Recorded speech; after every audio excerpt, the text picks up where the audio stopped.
Alright, hello and welcome back to Final Fantasy XIV. Luckily, the patch dropped. I was wondering what to do after Hollow Knight, but since the patch just dropped the new raids, I figure here's a pretty good thing I can continue on for the next night. It appears my calculations were correct. I knew that at this very spot I would encounter none other than Coda, the hero who sought us through the final days. So certain of as I was my math that I stood here for, well, let's not concern ourselves with that. I'm Nemji, assistant to the #1 Professor Claudin. No. We work with the oscilloscope, and to observe the ethereal sea and delve into its mysteries. Some mysteries, though, are beyond our capabilities to unravel. The strange crystal we but recently discovered, for example, defies our very conjecture. You've been at the very center of our star and far beyond it, however, so we hope that you may see something in this crystal we academics do not. I beg you lend us your well-traveled eye at Aporia.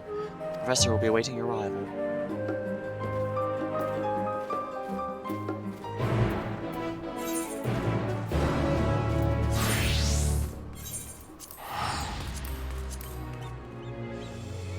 Well, it's only fitting. Aporia was also all about spreading despair because he'd given up on all possible forms of hope. I wonder if... In fact, most of the ether crystals are immersed in water. I believe there's a story reason for that, but I don't remember what it is. My gear hasn't really changed from last time, unfortunately. I've just been doing some casual farming since then, now that I don't have to worry about the login queue boss. As I live and breathe, it really is you. I assumed Nemgigi was simply attempting to pull one over on me, as it were. Perhaps I should pay more heed to her wild claims. Welcome, welcome. We appreciate any insight you can offer on the matter. Professor Claudian will share the particulars with you.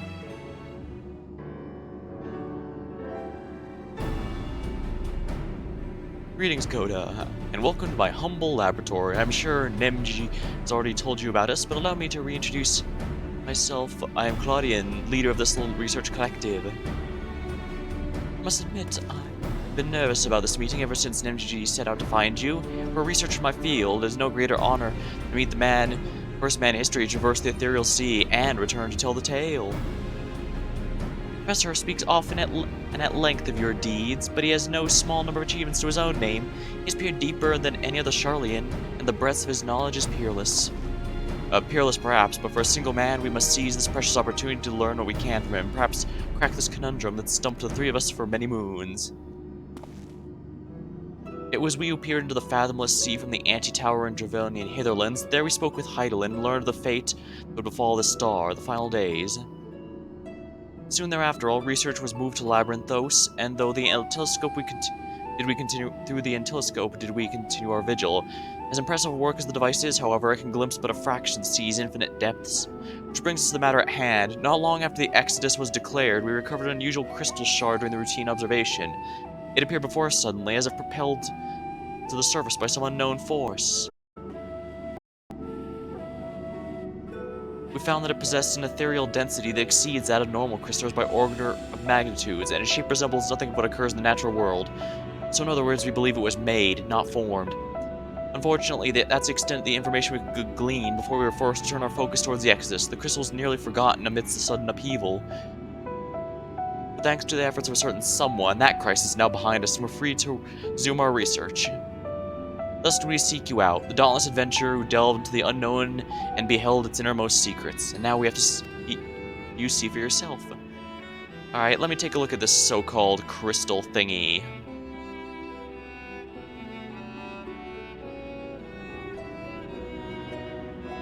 Here's the crystal in question. If it resembles aught that you've encountered before, even by the smallest degree, please say so. Let's take a look-see here, then. Wait, it looks like the Azem crystal. Well, not just those, yeah. All the convocation crystals that were made during the Zodiac situation, including the Azem one, which Emmett made it himself. Yeah, memory abides within this crystal. The memories of the owners of that particular one. As I thought, you do know what it is. Please, tell me everything. Yeah. At first, yeah, Emmett was the one who left us those, including the crystal of Azem, the one he personally made, even though Azem decided not to be involved with the Zodiac project and then left. So they decided they just won't make another Azem while they continue their thing. But Emmett was a sentimental fool, and so he made one in secret, simply to make sure that all the seats were kept, had the memory crystals, including the one stricken from the records. I see. The Ascian used these to transfer their memories to new vessels. Fascinating indeed. It was plain this crystal was special somehow, but this revelation surpasses even my considerable expectations. Similar artifacts have appeared throughout the ages, memories of martial techniques manifested in crystalline shards in the battlefield, or storied stones passed from master to student, the job crystals in other words. A comparison between set artifacts in this crystal may prove a fruitful first endeavor in unveiling its true nature. What do you think, Professor? Ascian memories, windows through which we can gaze upon the convocation of 14. Unlike the crystal in Coda's story, this one does not bear the mark of the convocation. Who, then, could these memories belong to? More importantly, why were they stored in this particular shard? More importantly, why was it set adrift in the ethereal sea? Yeah, we get one answer and we get more questions. Isn't that typical?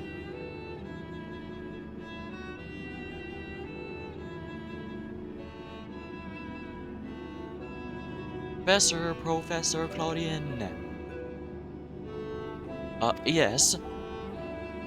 I'm well aware that contemplation is key to breakthrough, but there is a propriety to consider. We have a guest, and one you invited explicitly.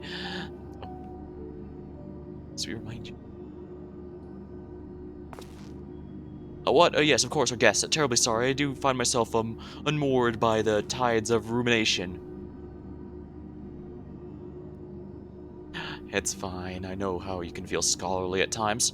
Perhaps a more engaging use of your time with us would be for you to take up that crystal. Indeed, if there are memories stored, they may reveal themselves to you upon contact. I was able to get some from the Crystal of Azem, so maybe.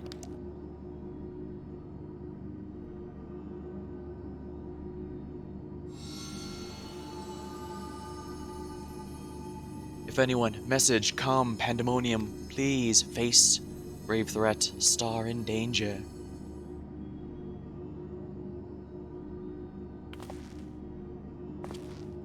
That expression does not bode well. What did you see exactly?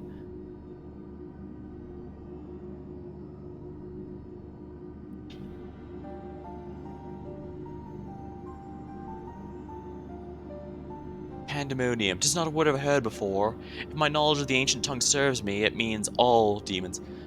It's not a name that inspires optimism, all things considered. The name itself is probably a reference to Final Fantasy II, where Pandemonium was the final dungeon. In the event that another star-shattering cataclysm is in fact bearing down upon us, I would have the aforementioned examples of crystallized memory to hand. And you two, I entrust their procurement to you. If there are any more memories to be extracted, we will find them. As for you, Coda, there's a person I would have you seek, the one who has desired so dire a warning. Her story tells us that this crystal could very well be made by one of those ancients. If that's the case, the discerning nature of this pandemonium would require a trip to the past, to an area before the Sundering. I know of only one individual capable of such a feat, the very hero who traversed time to prevent the world's doom.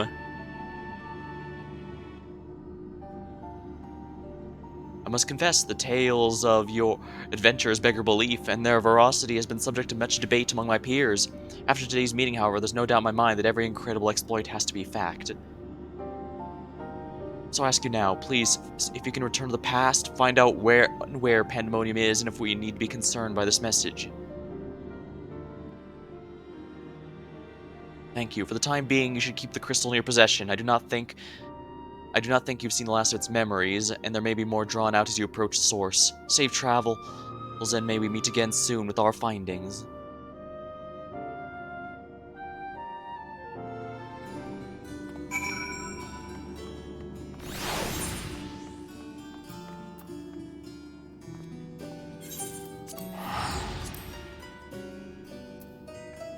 Alright, so it doesn't want me just directly going to Elpis.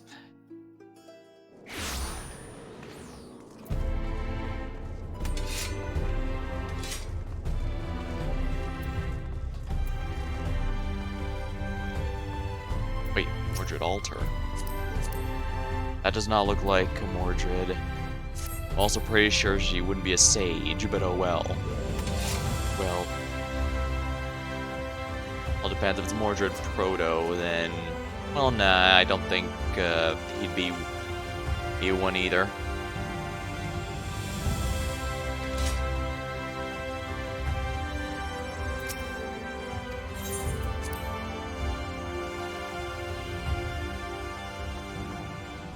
Yeah, I explicitly have to go here to progress the story. I can't just go directly to Elpis.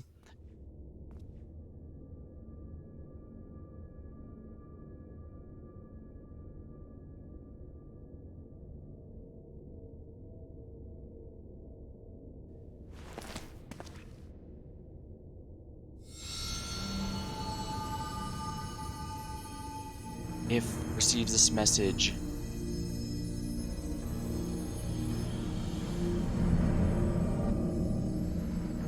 Here we go. It's opening the portal to time through time again. Elpis has been one of the more popular areas in the expansion. I genuinely can't blame him. Come, Pandemonium, quickly. Very well. I'm coming.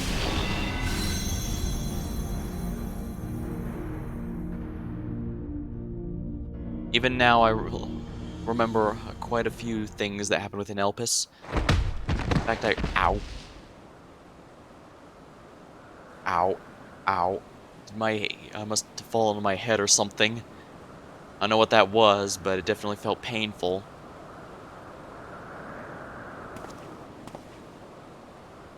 Back to normal, it seems.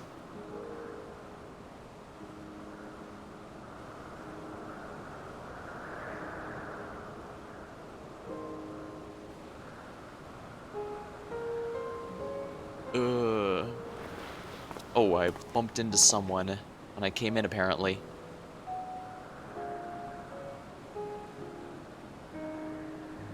White robes. How could it be? Are you... Elidibus? No, of course not. Apologies. The briefest of moments. I thought you'd be a dear friend of mine. I realize now the notion is preposterous. Well, I am part Zem, apparently. He told me a falling star would appear before me, and I suppose you must be it. Truth be told, I did not expect the situation to be... the expression to be, literal. Oh, I see. I must have landed on him. Oops. That explains why my head was hurting.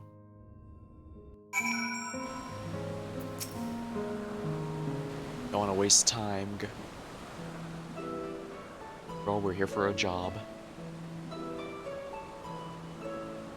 Apologies for not introducing myself properly. The name is Themis, and as you can see from my bare face, I'm not one of Elpis's observers. Rather, I come here on assignment, which has more or less been routine up to this moment.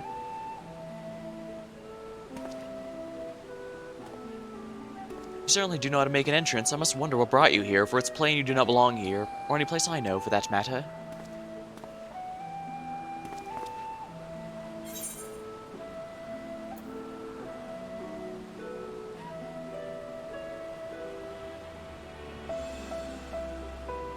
I'm probably going to end up saying both of these, but I should probably introduce myself in a way that makes sense. Think of me as Azem's familiar. It appears my initial impression was not so preposterous after all. I did not know my friend had such a unique familiar at his disposal. If you're here at Azem's behest, then I believe I can hazard a guess as to your purpose. You're here to investigate Pandemonium, correct? Oh, that's spot on, actually. If so, we may be able to help one another, but first, might I trouble you to explain how you came to collide with my skull? Well, basically, I was transported here directly from an ocular location. I see. I believe that dispels any major doubts I had concerning your intentions. Apologize for being so intrusive, but you must understand this is an uncommon occurrence. I would certainly hope familiars don't get teleported in on top of people regularly. That would be very embarrassing for everyone involved. I shall pry no further, for I'm well aware of we all have secrets we must keep. However, if I may, I would very much like to take a look at this crystal of yours.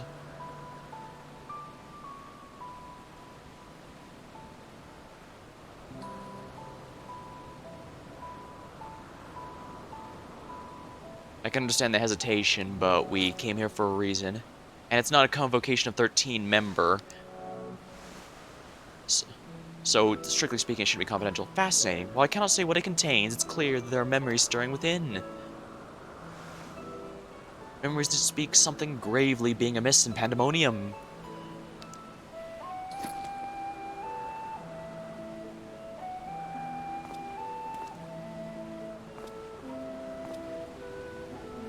I was kind of hoping we could keep... Oh, the facility extends beneath the Elpis and is overseen by the words La Habrea. It houses those creations that are highly valued as research subjects and highly dangerous to the star. Naturally, it is strictly guarded and under constant surveillance.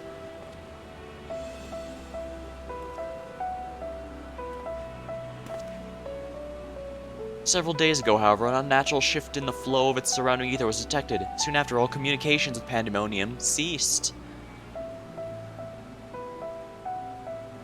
I came here as a representative of an organization that works directly with the convocation and have been tasked with investigating the incident.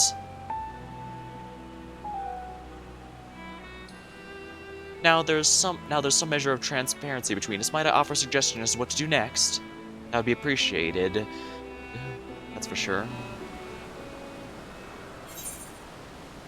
I think Heaven's Eye is good.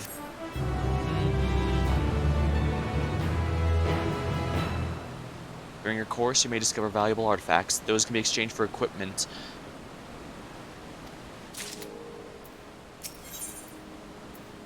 Where familiars dare. Themis is eager to commence investigation of Pandemonium. No wonder it earned the title the Castle of Hell. It's in the underworld, basically. Now then, my proposal is a simple one. Let's journey Pandemonium together. Our destination is the same, and I suspect the arrangement worked to our mutual benefit. Besides, I should have no trouble gaining us both access. I do hope you agree. I would loathe to part ways from the falling star I've been waiting so long for. Originally, I'd planned to conduct my investigation with the friend I mentioned earlier. I also noticed an anomaly near Pandemonium, so it only seemed natural we should investigate together. However, he eventually decided it would be unwise for us both to go. If two members of our organization are seen poking our heads in the restricted facilities, it could raise questions, you see. As I had to go alone, we left me with these words: "Fear not, for in my absence a star shall befall you." While I could not comprehend his meaning, I believe now I understand. He does have a way of being right about these things. Even so, his hints of what to come are generally more cryptic. I suppose I should have kept my gaze to the heavens. Suffice to say, I'm grateful for your presence either way. As to the matter at hand, we must first gain permission from words of La Habrea for entryway. There ought to be a speaker waiting up here.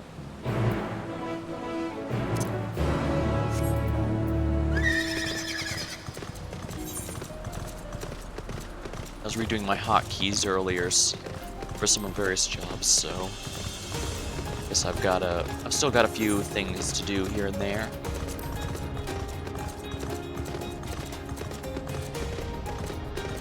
I was kind of hoping we could keep some of the ancients as a trust, since those are explicitly avatars of the party members, but that is not the case, unfortunately. I guess if I ever want to, I could just do the scenario thing to join Emmett, Selk, and the others, but after I finished the stream, I realized there was a lot of details I didn't even realize at the time. Stuff like how the reason Emmett questioned it was not because it sounded so outlandish, but because it sounded like he went nuts.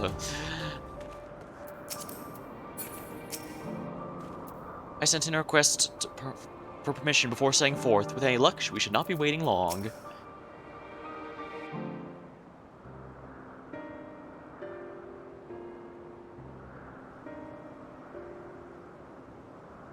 Those are some very sharp eyes you got there.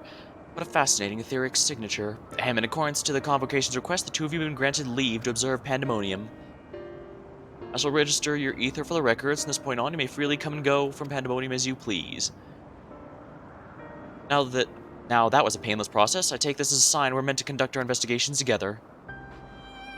Well, it depends. If the thing was just, Themis +1, I'm just the +1. Of course, while you've been permitted entry, the specimens housed must be handled with the utmost care. You are to heed the warden's instructions at all times. Of course, but, those who conduct their work in Pandemonium are called warders for their role with respect to the creatures within. Generally, creations that pose a threat to the safety must be undone. However, the words of La Brea have deemed certain such creations to be worthy of further study, interrogating them within the facility. Those who spend their days in Pandemonium are not merely researchers. They must work tirelessly to ensure that none of their subjects slip their shackles. For all intents and purposes, the place is a dungeon. Perhaps such a comparison arouses frightful imagery, but Pandemonium is a frightful place. This certainly explains its name. I know not the purpose of your investigation, but if you discover aught that merits a report, pray do so with utmost haste. Master La Habrea shall guide us upon the proper course of action from there. Is La Habrea in right now, out of curiosity? Then I take it that means you've detected nothing amiss as of late? The warders have reported nothing that would cause alarm. Minor fluctuations in ether have been observed, but surely Master La Habrea would have acted if there was anything to worry about. Unless he doesn't know about it yet. I see, it appears La Habrea is kept well abreast of goings-on here.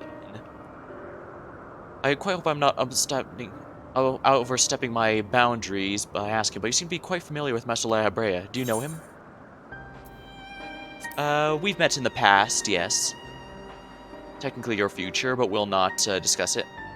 Oh, then a mere familiar could have the honor of meeting Master La Habrea. He's not known to easily afford others his time, so it must be extraordinary indeed to be granted a moment of it.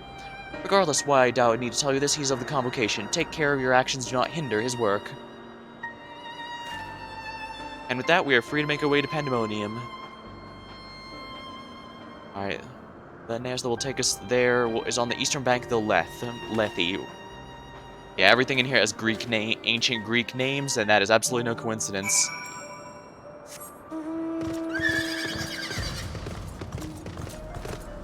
They all have ancient Greek names. They all have the ability to basically will things into existence. So they only, quote-unquote, die if they are... when they feel their work is done, rather than disease or anything like that. It's pretty obvious the implications here.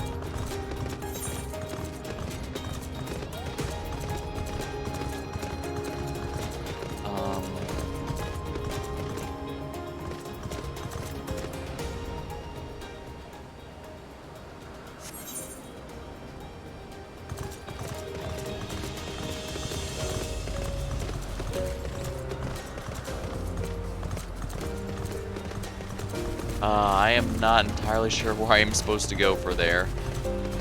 Hungry Gardens. Around me. Bathroom.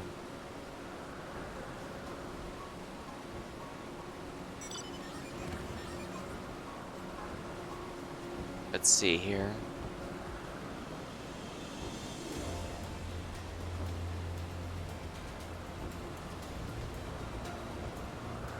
Seems I am not in a rather ideal location at the moment.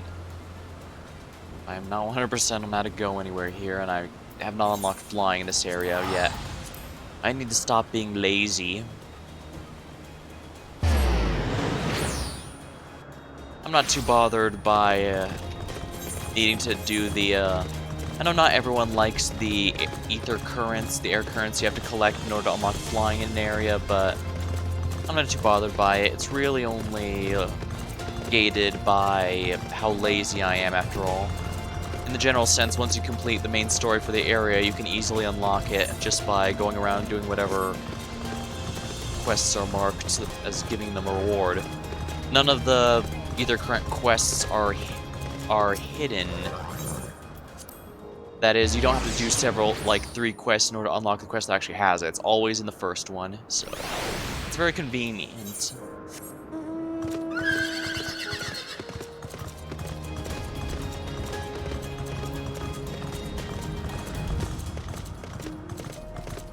Of course, let's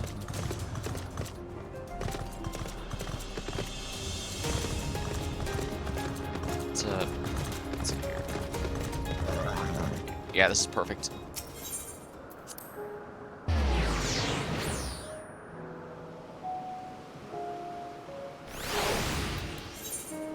Yep, this is precisely where I want to be. I just need to do fate quests in here until I can unlock the item that increases my mount speed as well. But once you unlock flying, that's pretty easy in the general sense, so I'm not too worried about that either.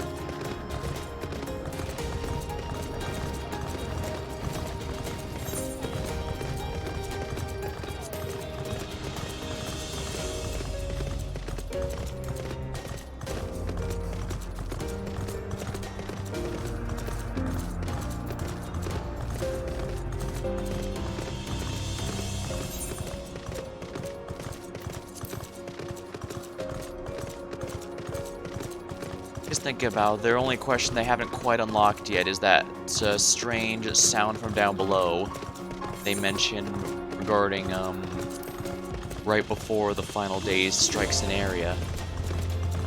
I imagine that has to do with Pandemonium specifically, however, because... Hello, Ukiyo, welcome to the stream.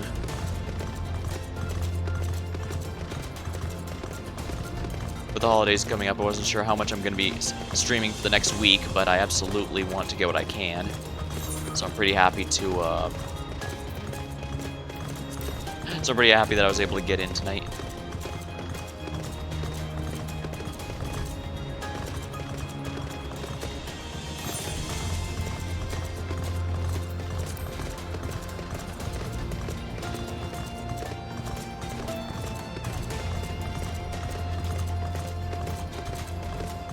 Work's been tiring? Ooh.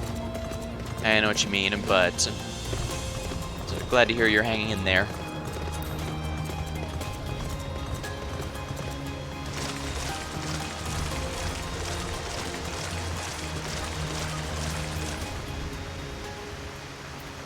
Can't wait for weekends. Oh yeah, I know exactly how you mean. I shouldn't be sleeping so much since that loses a lot of the weekend I could do for other things, but... Ah, so here's the... Yeah, this was brought up in the main story. This one seemed to be out of use for quite some time, judging by the fact it's been, it's had all this stuff over it.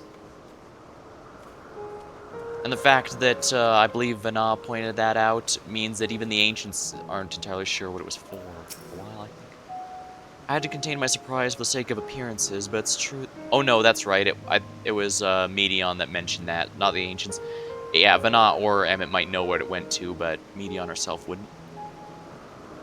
I had to contain my surprise for the sake of appearances, but it's true that you two have... Is it true that you've met Labre in the flesh? I find that you more fascinating by the moment.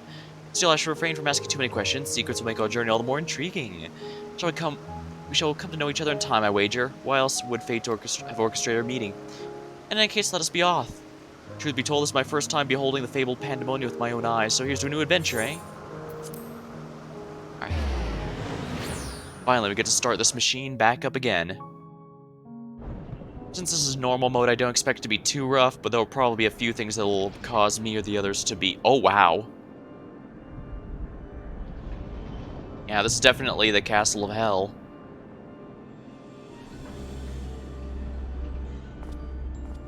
You guys were absolutely not kidding when you said it was basically a dungeon.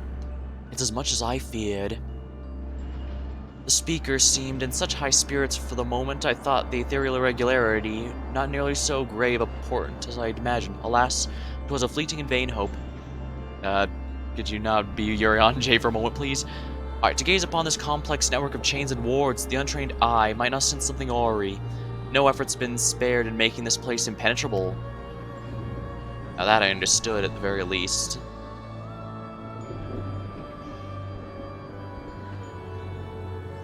I mean, was it absolutely necessary to add spikes to all of these places? I get this is an actual dungeon where they keep dangerous creatures housed, but... I mean, this basically just screams we're the baddies, and no one here wondered that. Even the finest of the masterworks is not without its flaws, however. Someone or something is tampering with these protections. It is working from within, eroding them from the inside out. Sounds like we need to go inside and fix this problem, then. Fear not, there is no immediate danger. I reinforced what protections I could the moment we arrived. This will not put an end to whatever's occurring, but should at least serve to slow its progress. One small victory, though the road ahead of us is yet long. Yes, powerful forces are at work here.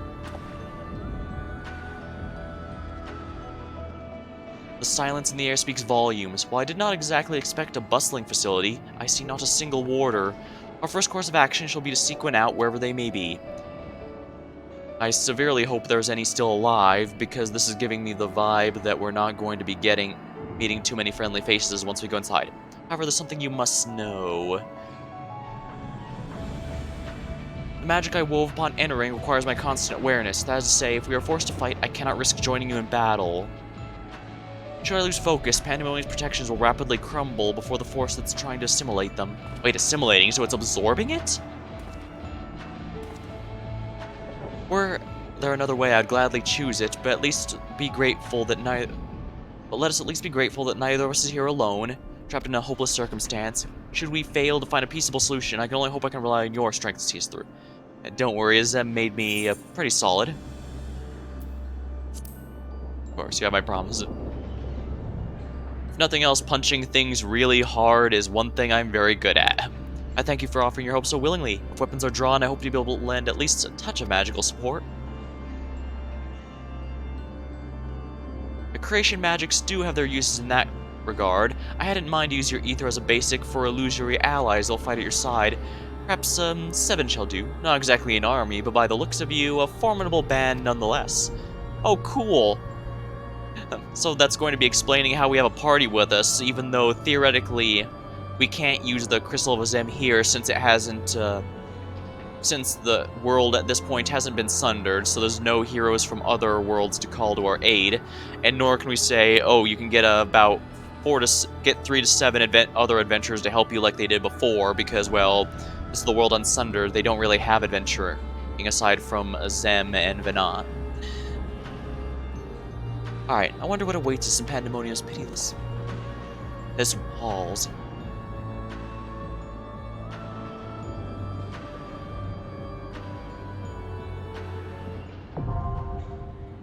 Asphodelius. Oh my.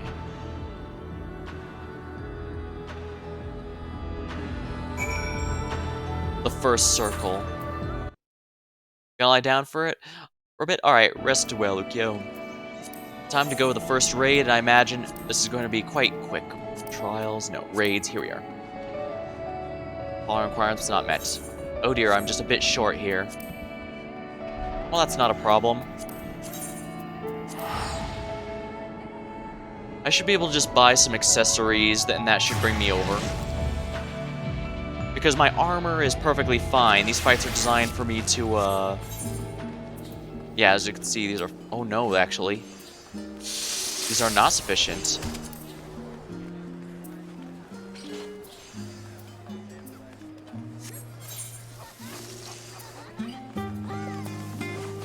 I thought these were supposed to upgrade once I got to level...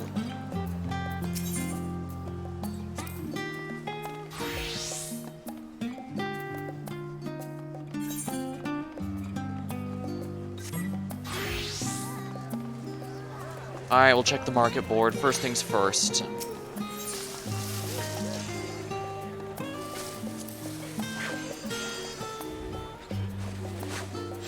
Oh my, these only go up to 545.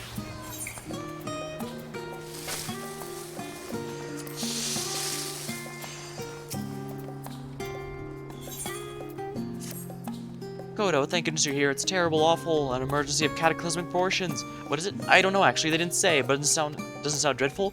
But I do know his building way's been asking for you. He said if I happen to see you, go over to Idonian Knolls with all haste. What are you standing waiting for?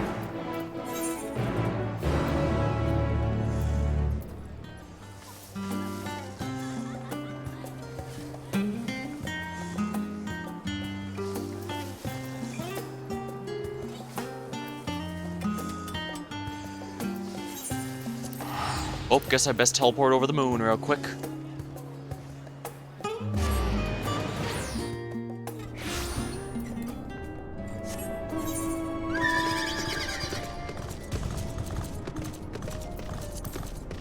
The fact the Best Ways Borough is the town theme from Final Fantasy IV is a nice throwback, I think. But dang, I didn't realize my gear was that far behind, and as we saw, I can't just buy some crafter's gear like I usually do to catch up. 545 is absolutely unacceptable, so... Yeah, 565 is just way too much, I guess.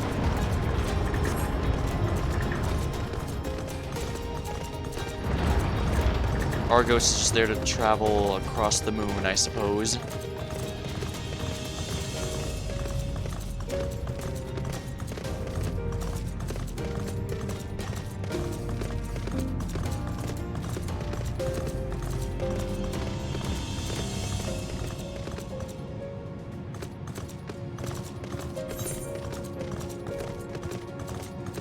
Ah, there's a bridge over here to Lamentorum. Here we are. Luckily, the moon is mostly empty, unless I run into a fade or something. Guess I'll switch to Astro if I want to get this experience, or maybe Red Mage. Probably Red Mage isn't a bad idea. The experience here.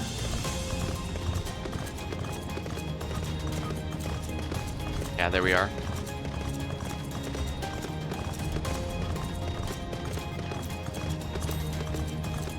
I guess I could do the other dungeons, unlock an EX roulette, and hope I get enough Reaper gear for that, but...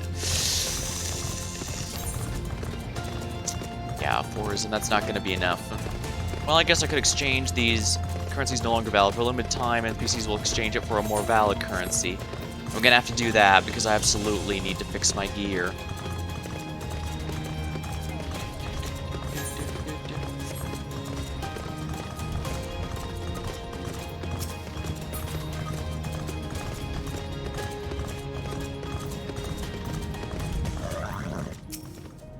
Building way. You there, not a moment too soon. Sorry to call you here so abruptly, but you're the first person who came to mind to seek for help. Do you recall the domiciles we were planning to build for the evacuation?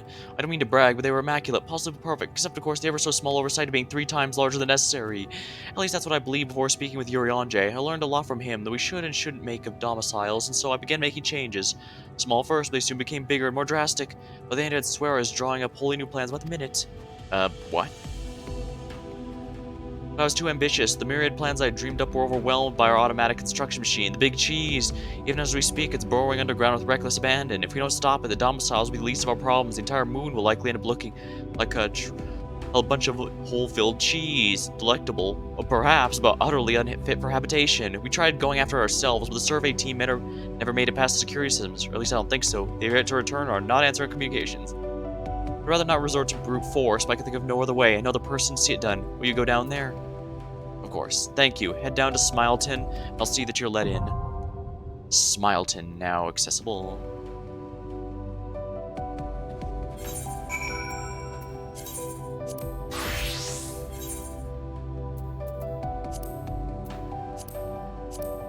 I've actually not been here yet, but I guess I need to exchange these over at Mordona for valid currencies, so let's do precisely that. Oh dang, it feels weird having Mordona not at the absolute bottom of the teleport list. It was, even in Shadowbringers, it was at the absolute bottom, but now it's not. Now let's see, where is Rowena and her minions? Because those are the ones who exchange it.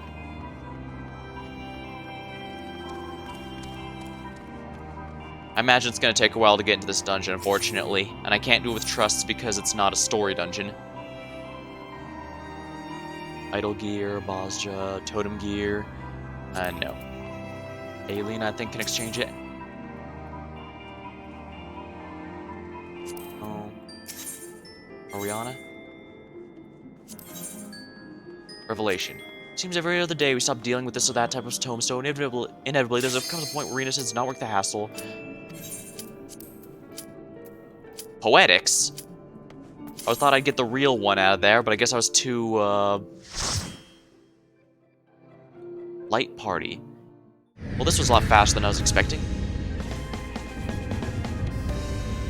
Smiled. What?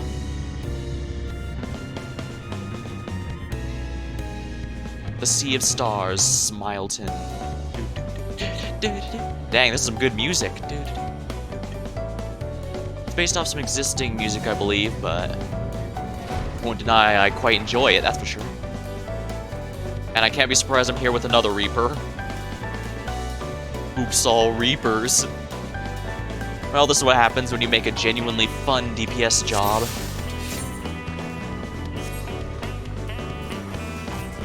What in blazes is wrong with the doors? Whee! Oh crap, this is one of those paintings, isn't it?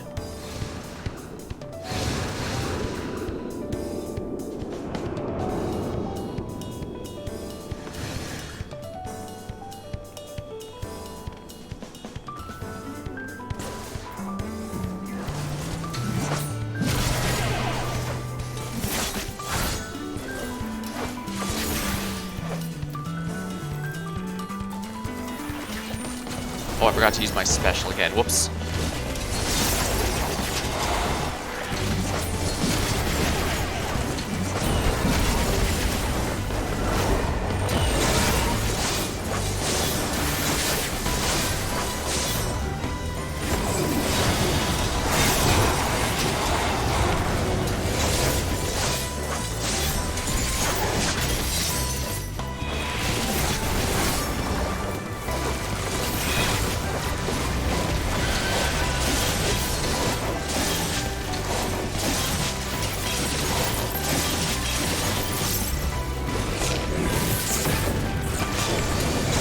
Here we are.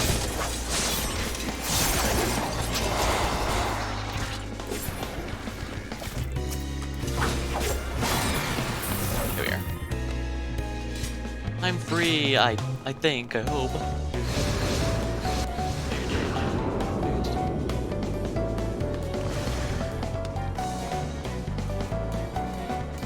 You've led us in circles again, you fat-tailed idiot. Well, your mauler is about like cabbage. What's wrong?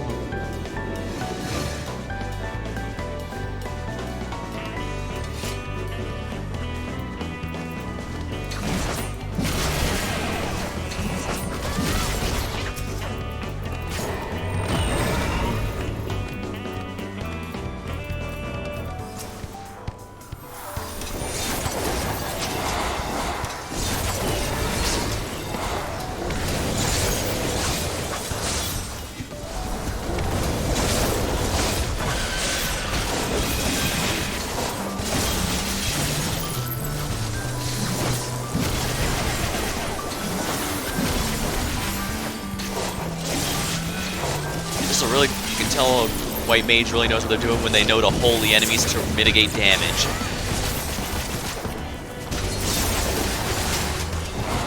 And of course, the tank's doing their job when they get low but never die.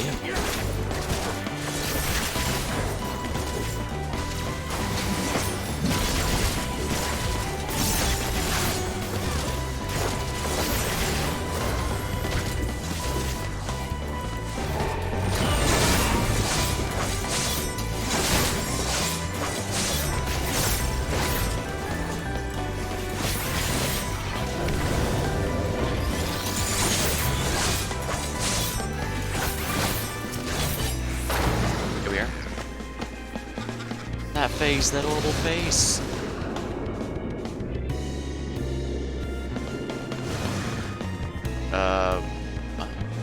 Base. Our security system's out of control.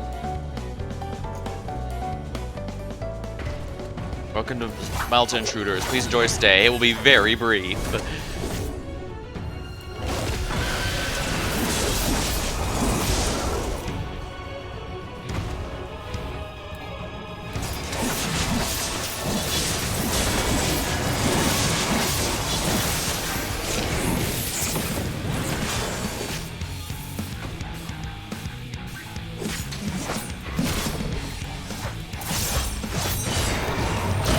Ow. Okay, I messed that up really badly.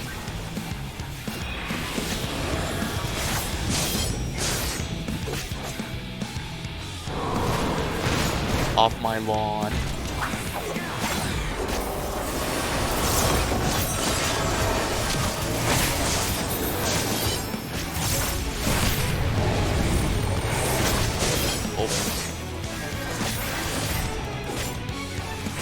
Upside down. This does not sound good.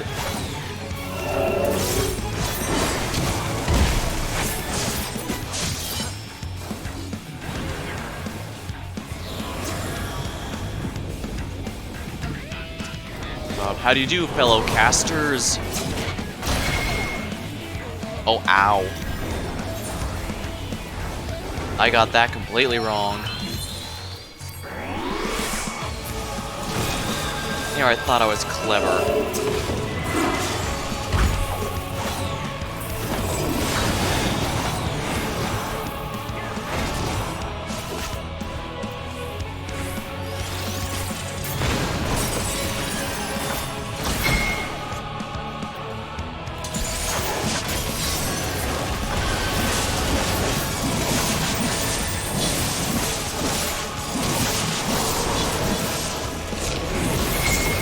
There we go. I have no idea how that works. I'm gonna have to look at the footage afterward. I just know it's worked because the tank knows what he's doing.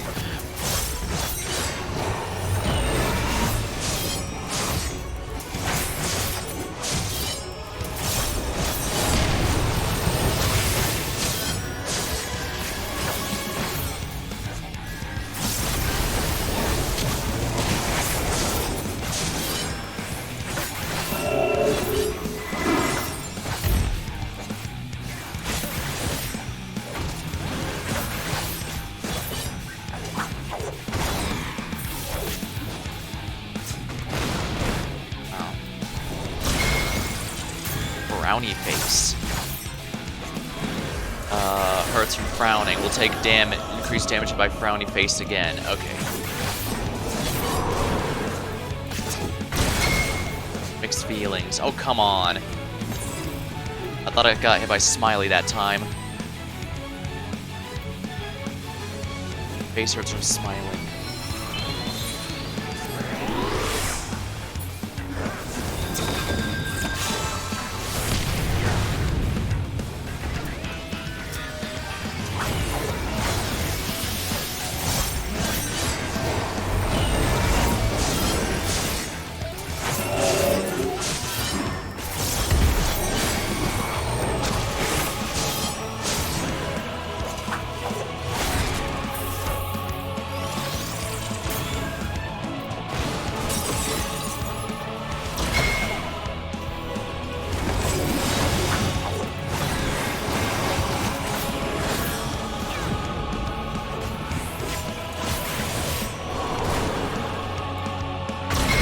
There we go. I think I finally got that mechanic down.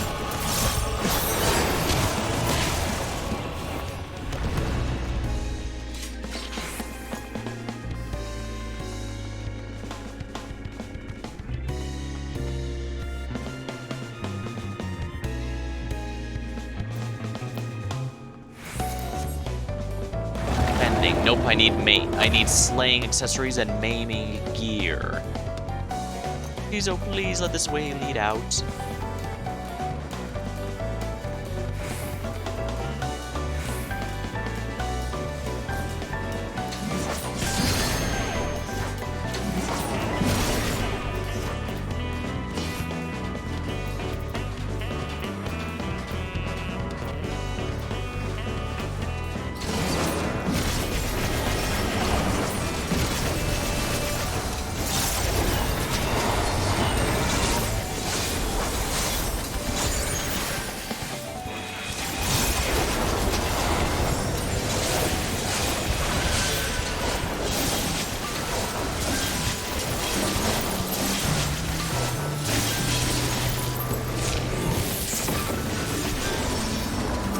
There's an accessory in there. There is not.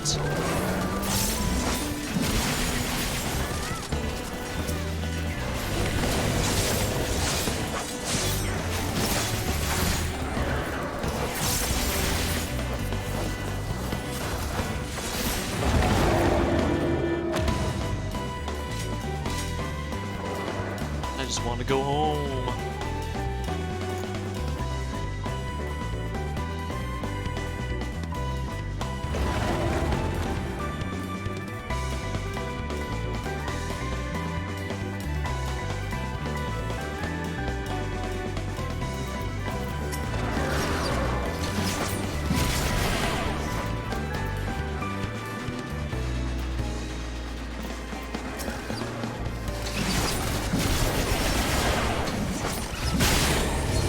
Again, I really need to remember Soul Soul.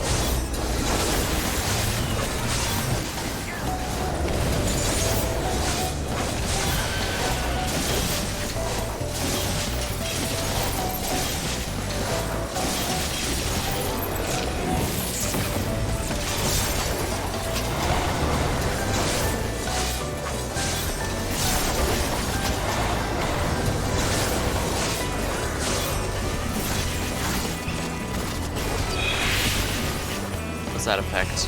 Fully enlarged. Body has grown to maximum size.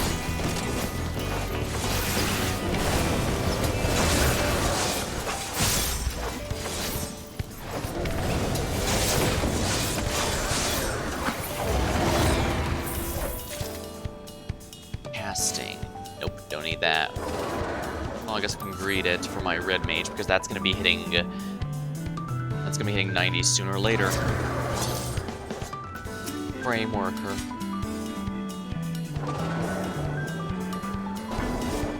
Intruder alert, initiating extermination protocol.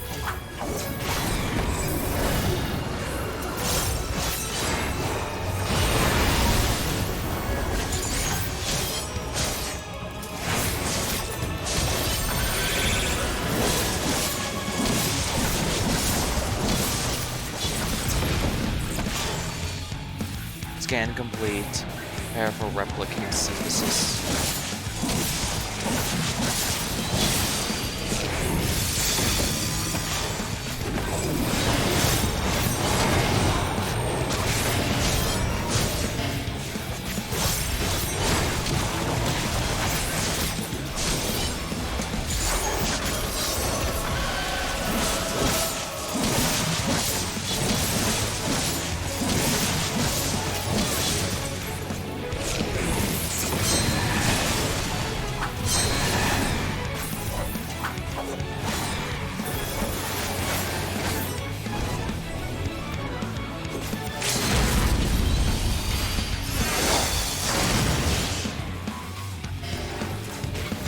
I'm assuming I want to be here, so that's where everyone else is.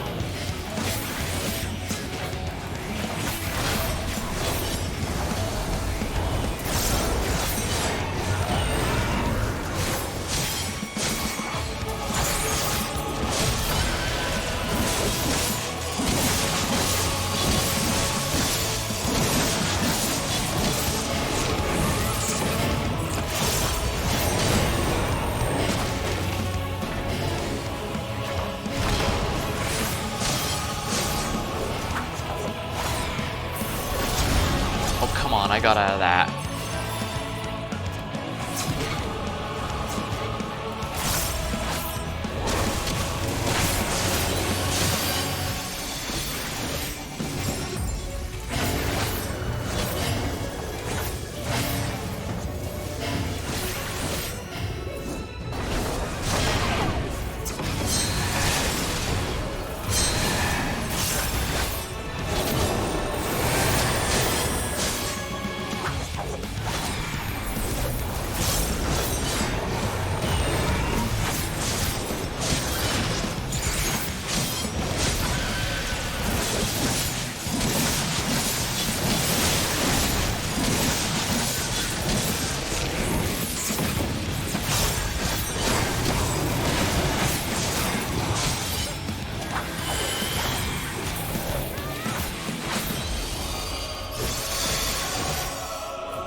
Okay, good. My weakness is off.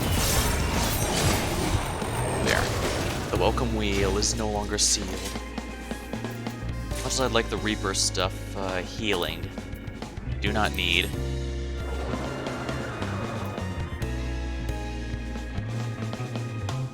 Soul Eater Kirito. I suppose there's always one of those in there.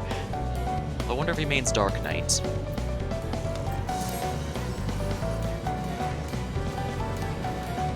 This is all without making it. Well, at least my red mage is going to be prepared. Because that's absolutely going to be the next DPS. Alright.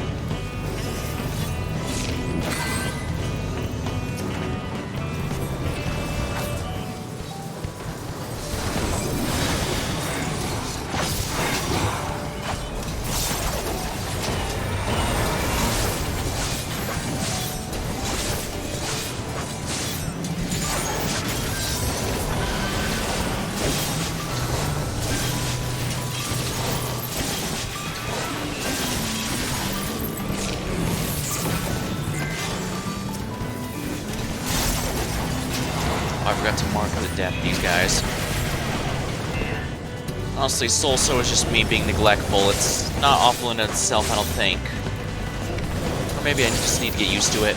However, I will say that it does, that I am somewhat annoyed at the having to keep the debuff on foes. But I do get it. They figured, well, since most of the DPS have gimmicks that revolve around casting. Once again, I guess I can read that, but I need Reaper gear.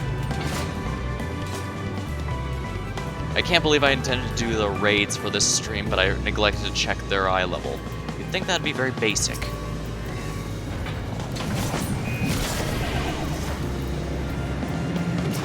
Oh well.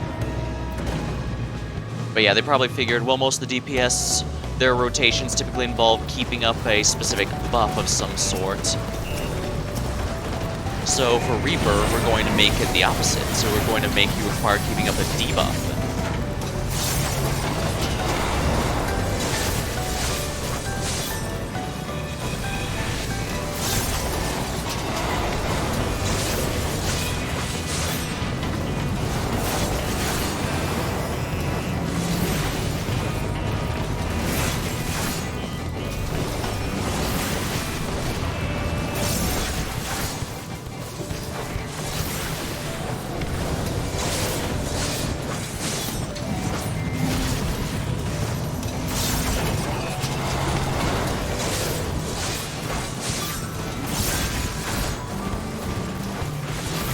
I guess it just feels a bit clunky, because even if I was doing this correctly, Soul-So...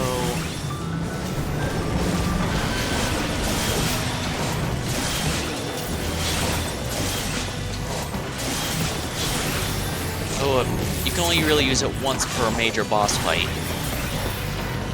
It's a bit easier for trash mobs like dungeon runs like this, though, that's for sure. Will not need an aiming anytime soon. Mapping the realms, Smileton.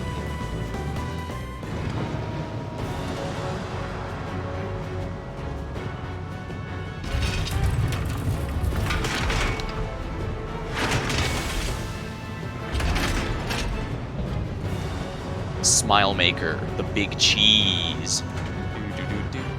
I like how it has a bunch of the I like how it has a bunch of the rabbit faces as looking like a crown.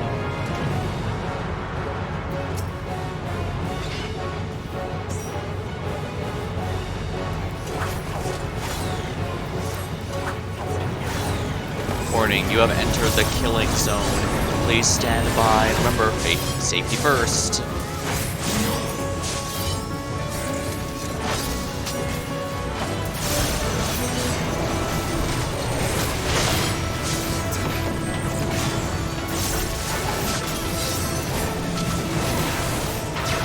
Okay, his buff ended, so I can activate mine now. Sadly, the Reaper buffs cannot stack with one another. If I use mine after he uses his, I screw over my Reaper buddy here, and nobody gets their full power.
just follow these guys since they seem to have at least some idea of what they're doing.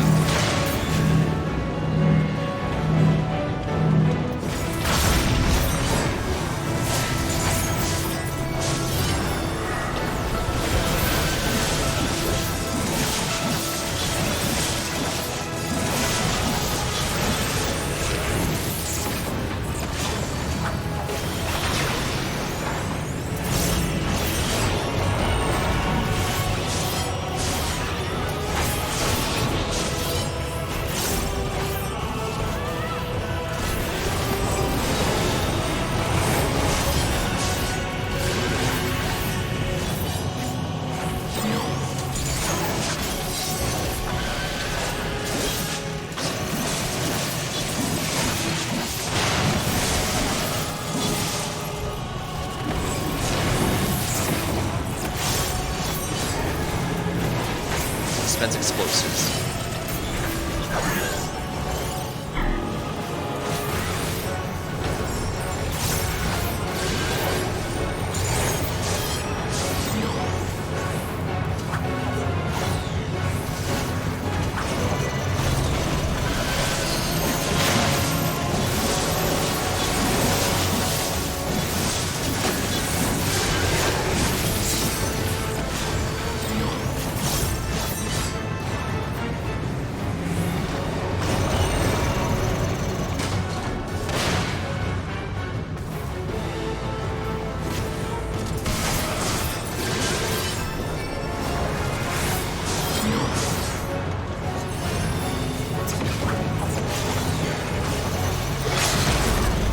We have the two.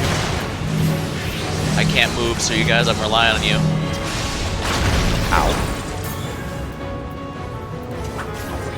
Oops, didn't need to activate that, but oh well.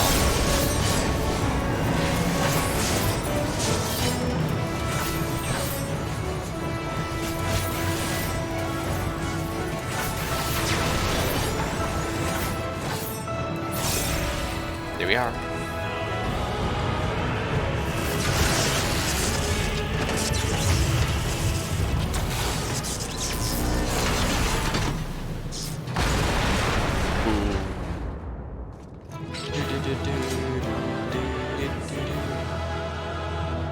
Hey, we get to do the cheerful emote after beating the dungeon. I think it's been like 2 expansions since we last saw that. Let's see here. Fending. The tank can have that.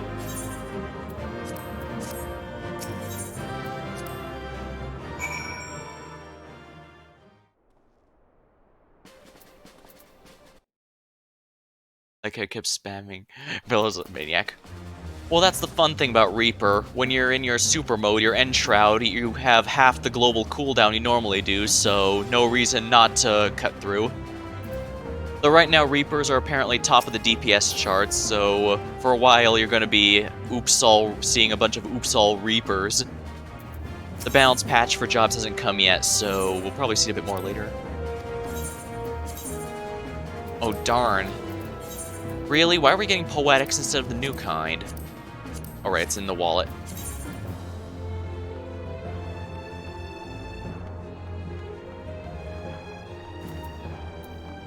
Very meh. Well, this is just an EX roulette dungeon. Unfortunately, I couldn't do the raids because my gear isn't good enough.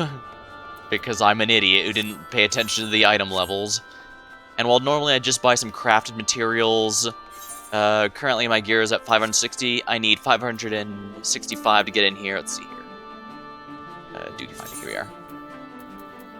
Clear it. Yeah, 565 is the item level I need to even enter here, and I am not ready for that. Which is very embarrassing, because I was hoping to handle the entire storyline here. Guess I should speak with Building Way. Note the area I'm going is entirely spoilers, so be careful.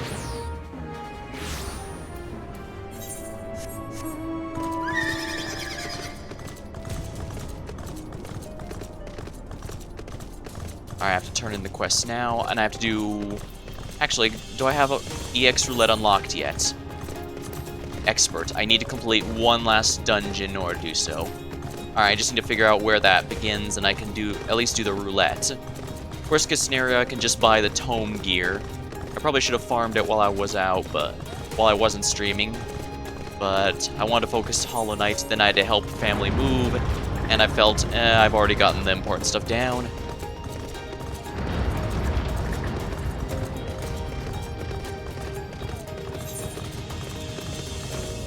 Dude, it's gonna be quite a walk to get there from here, but it'd be a long way even if I had an unlocked flight in here.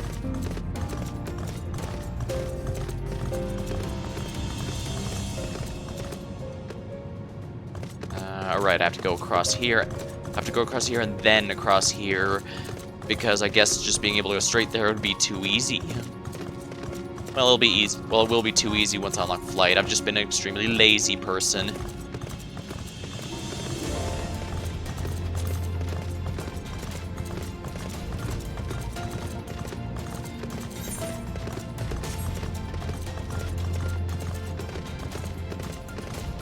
I think, Explodius the Force. Unfortunately, I do not think there's a way for me to, get the item level I require in time. I should probably change the title of my stream here, or just because there's no way I'm doing the raids here. There. And of course, I got smacked right into a rock. It's a very barren landscape, yet I somehow hit the one rock when I decided to go to the other window to change the stream title. Well, at least the good news is this means I have something else to stream with this game later, so I won't run out of stuff too quickly. Although with the holidays coming up, I won't be streaming nearly as much until afterward. I should be able to get a few more in at least. Worst case scenario, next year. But finding out rather soon when I... Oh, I see some others are help out building way.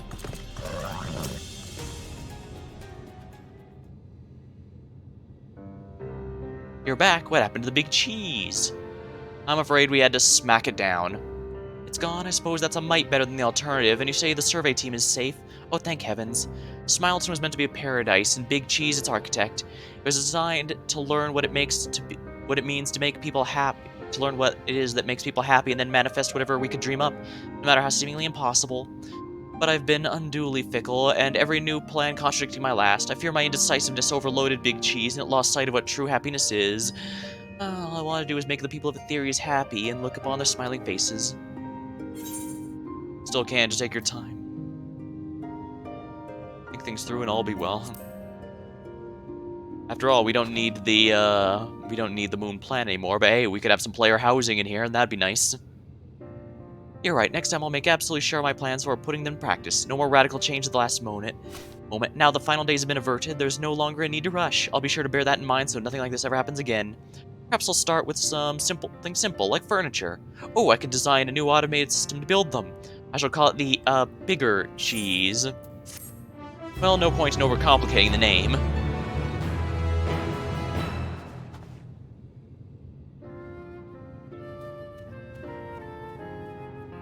I'm glad that the survey team is safe as well. Oh! That is a reference to Final Fantasy IV.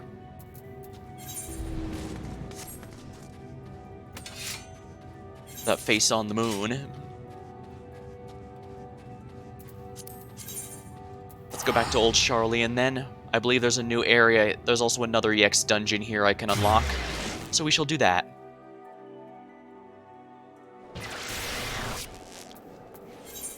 Now let's see. Where's the quest for the plus? Where no Laporit has gone before. Hunt for the ages.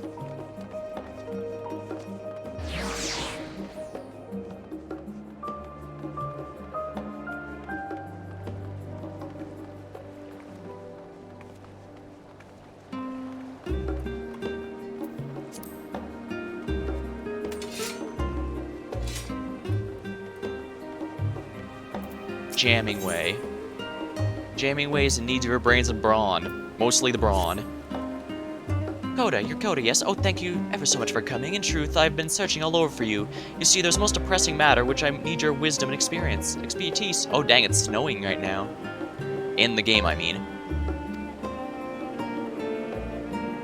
Oh, but we haven't actually been introduced. The name's Jamming Way. I serve the honor for the communications officer aboard the Ragnarok. So anyway, the matter I spoke of, it began the day when my curiosity began getting the better of me, and I decided to send a reconnaissance probe to Ultima Thule to investigate the environs. Imagine my surprise when my robotic friend responded a short while ago with the most urgent and dire distress signal. A distress signal from Ultima Thule? Now, even after you and your companions have mercifully put an end to the final days, surely this intrigues and worries you as much as it does me. As we're about to investigate further, there's no telling what dangers might await. I'm a communications officer, not an adventurer. And he's a doctor, not a soldier. Please join me at Thamazon. You may boldly go where you have gone before. If you thought the moon was a spoiler, this one's gonna be an even bigger one. Oh wait. No, yeah, we're gonna be going to a very spoiler area in a bit.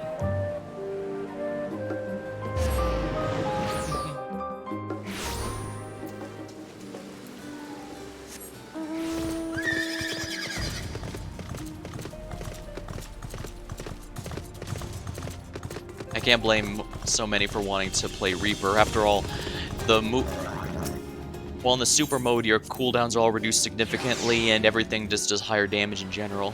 It's very satisfying to play, even if it's a bit edgelord, even by me, the standards of my Dark Knight. Dark Knight is very edgy, make no mistake.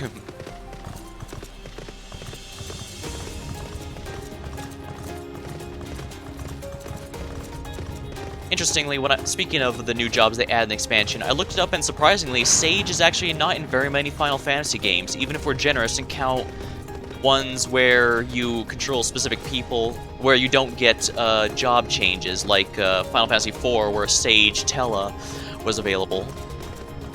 Alright, jamming way. Code, I knew you'd come. Clearly we have inquiring minds and a crushing need to use them. Be of use in common. Anyway, any road, I am pleased to report the Ragnarok's already been prepared for a journey that fortunately will not require the massive quantities of ether that were necessary in our previous voyage. How can this be? Hells if I know. Whether it's a parting gift or perhaps the manifestation of the true desire of the vessel strongly connected to Ultima Thule. So strong, in fact, it somehow simultaneously exists in both locations. Here in Labrathos at the edge of the universe. Is this making sense to you? No? Well, but that matters little. What matters more is we get to the other side and see what troubling my dearest probe. Oh, let us be off.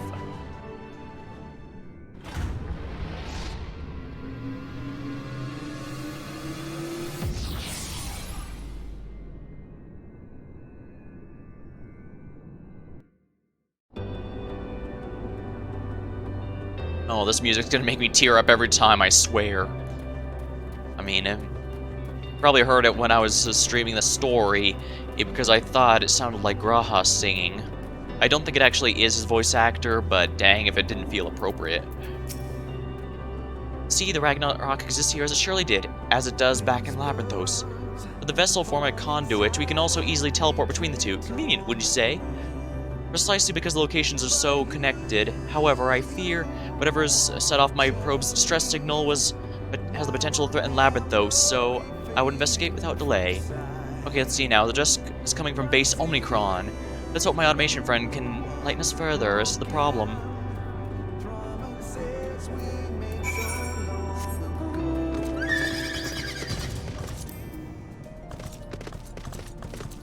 System sound settings.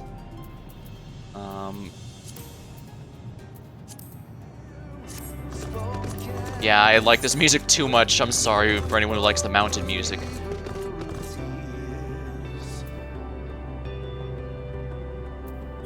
Alright, I can just teleport here.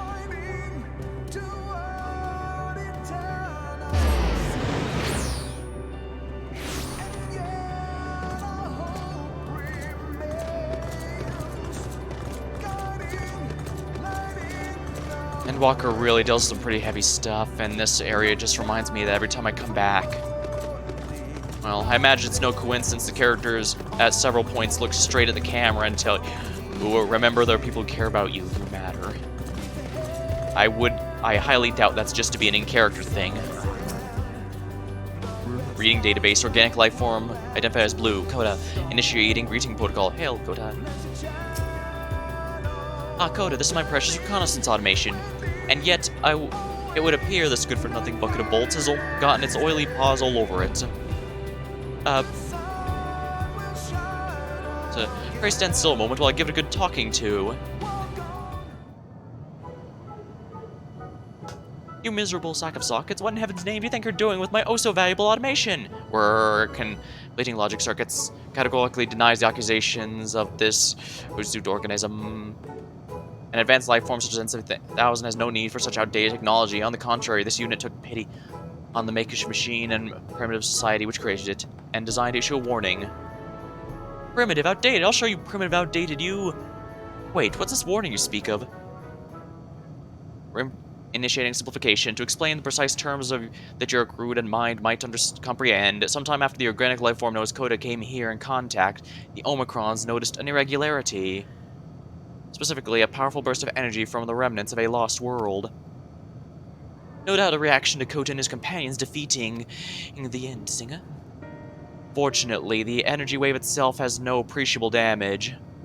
Less fortunately, it housed within it an encoded message from the strategic matrix known as Stigma 1. The message contained a single word, a single command: live. That seems innocent enough, whatever the problem. The message reached the sensors of Sigma 4, a logistics matrix that has long remained dormant. Shocked back to life at behest of its fellow intelligence, it resumed its duties in constructing weapons of mass destruction. Furthermore, there is a statistical probability of 99% it will launch a full-scale assault on your eminently detectable home planet as soon as production is complete. Oh, perhaps we can remove its power source somehow. This unit projects that would be less than ideal. Stigma 4's production capabilities are necessary to ensure Omicron's existence is maintained in perpetuity. Disabling or destroying it is incompatible with the command issued by Stigma 1.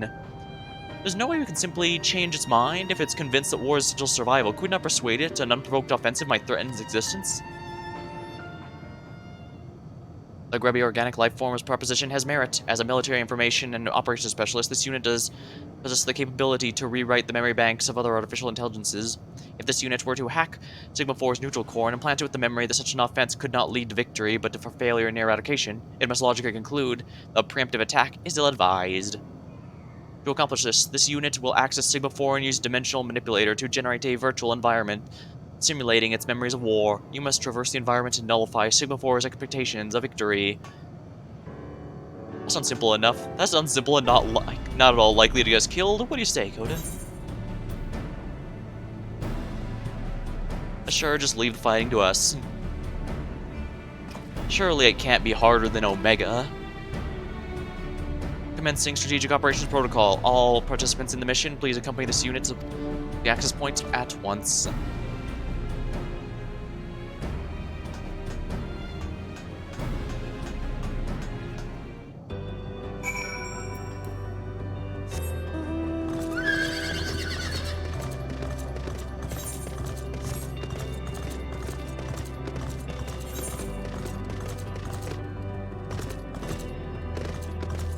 I do appreciate being able to jump over these knee-high fences.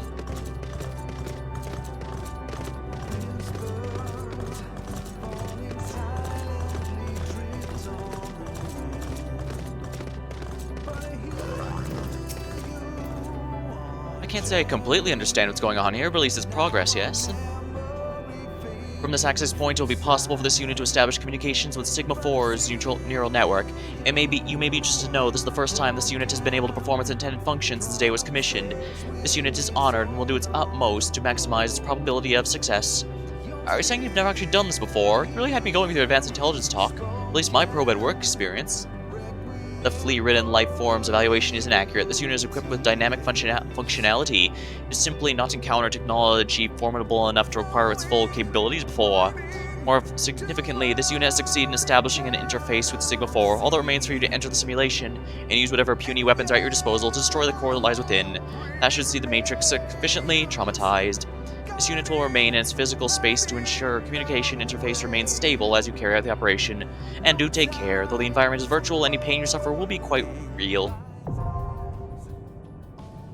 I guess it's the Matrix, your mind makes it real situation. The Sigma Dreamscape.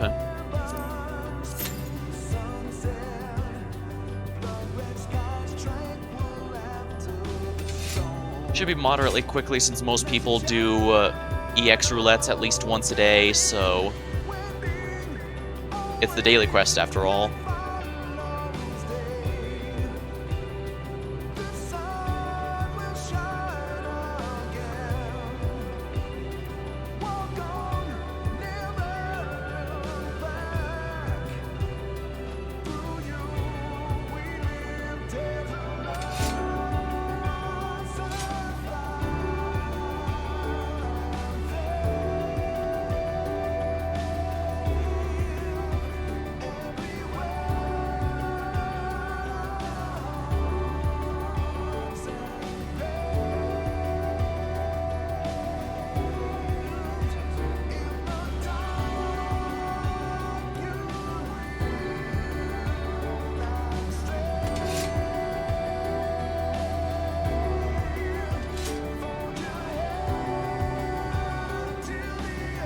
I guess while we're waiting, look, as I mentioned, when I looked it up, it turned out Sage isn't actually in very many Final Fantasy games. The last time they were in a game where you change jobs, not counting the mobile games, mind you, those are a bit of a different beast.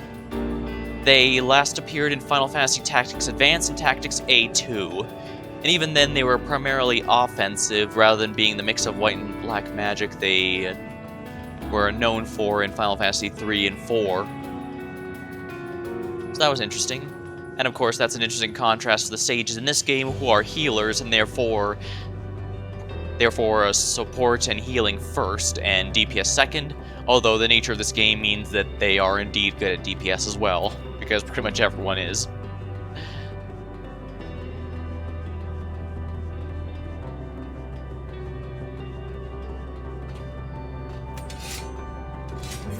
I also believe this is the first expansion where none of the jobs added had any presence in Final Fantasy XI.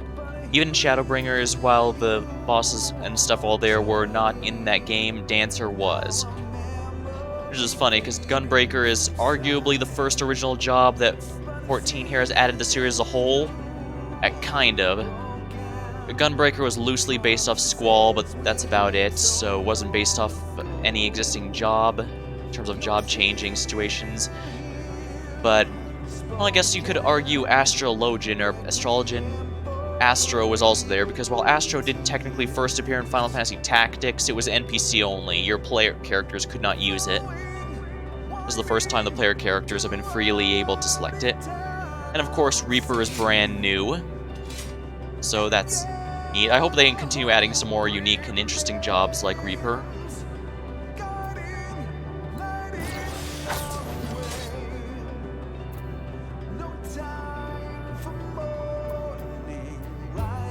Funny enough, I actually think Plentiful Harvest at level 88 might have been the biggest change to the overall rotation.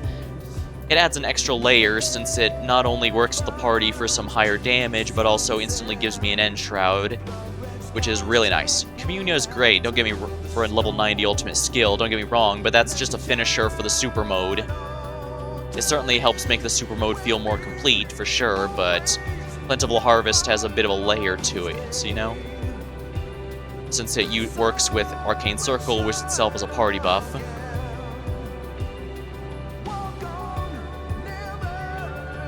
I need to maybe I should put a sticky note that just tells me remember Soul So or something like that, so I can remember to use it after every pull.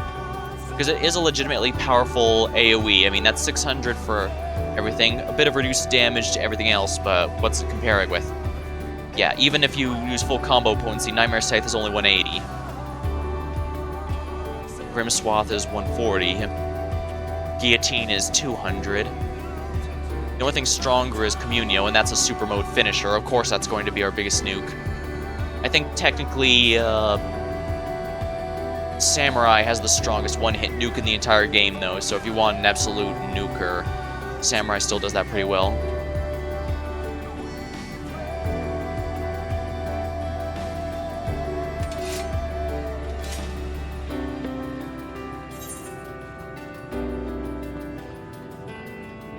Could do a fade or something while I wait, but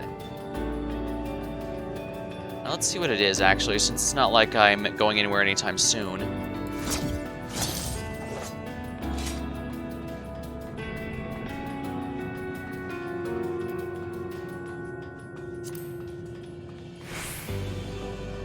And 16205.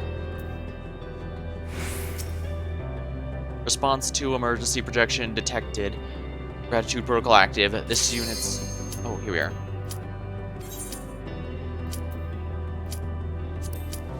Projection acknowledged. Resuming emergency distress protection.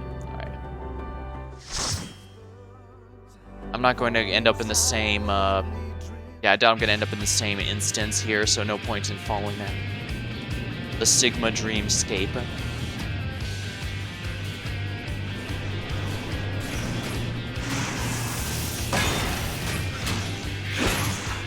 I guess they're training for the inevitable invasion.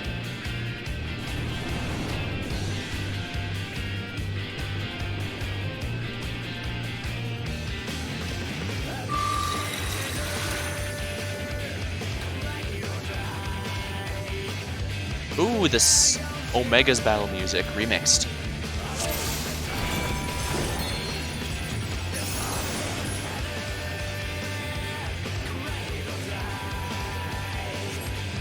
With the Alphatron star resources depleted beyond hope of sustainability, we were on the brink of destruction.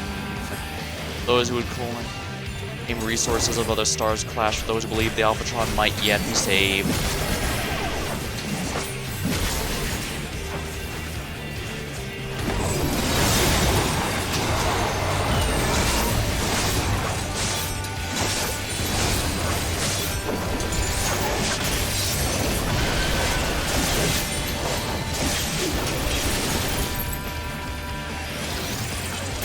Oh, I need a target to use that. Whoops. Here, Mimio.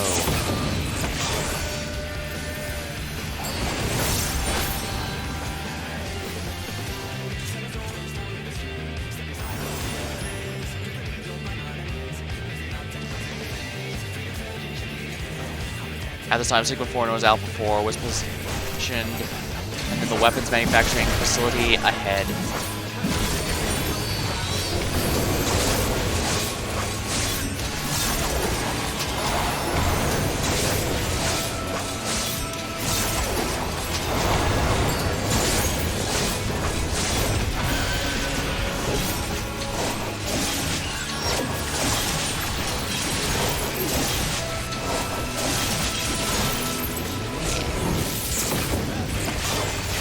It's pretty satisfying to see that much HP go away in a single hit.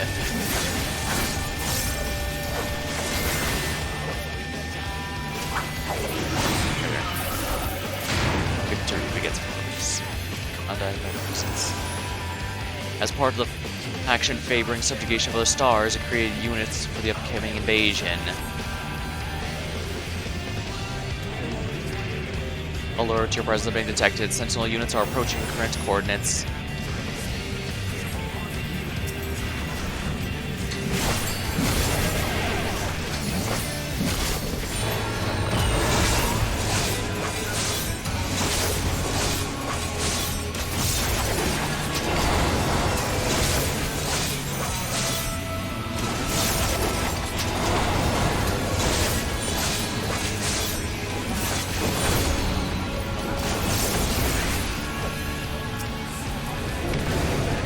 I guess for all the problems this year, I'm really glad I was able to stream quite a few of the games during it. Quite a few ended up surprising me. In fact, the fact Hollow Knight might end... Maybe at the end of the year I will do one of those top 10 games I streamed this year. Though if I do that, I'm going to not count now approaching the command sector, accessing administrative memory to disable the security system.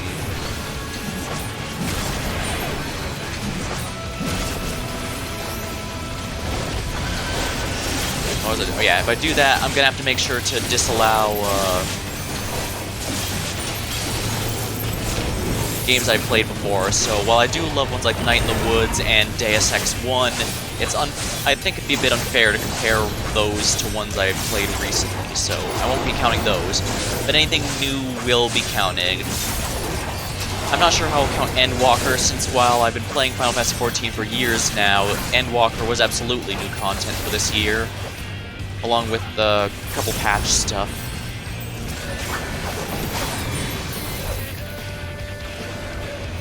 Tokyo. Unfortunately, my gear level was not strong enough to do the raids, so I'm doing the regular dungeon runs for the moment. Where Sigma 4 detected, eliminate the guard unit, and destroy its core.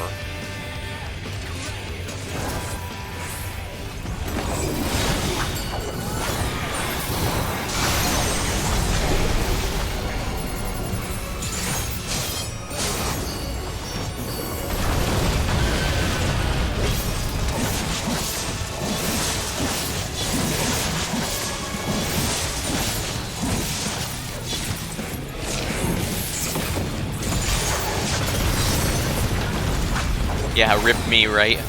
Well, this is on me for not checking the item level requirements before I started.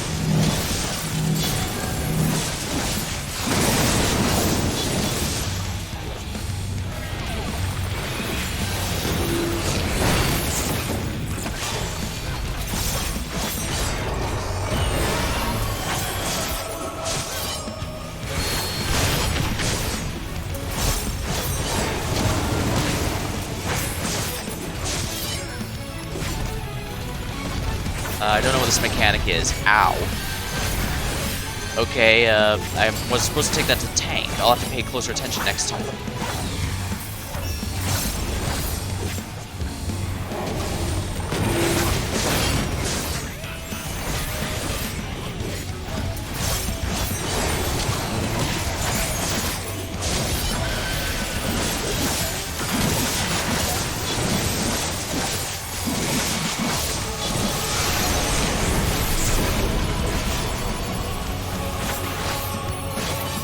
I really like the mid-boss battle theme for this expansion. In fact, I think I even like it more than the regular boss battle music.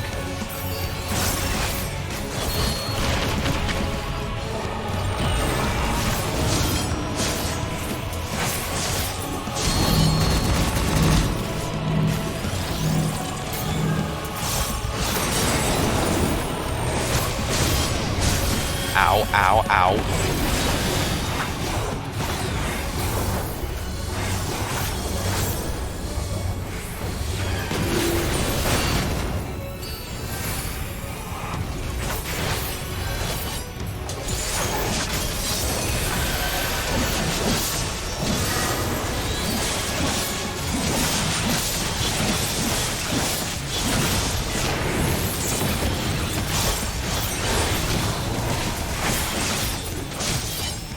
Rear interceptors. Okay, so he's gonna attack them from behind.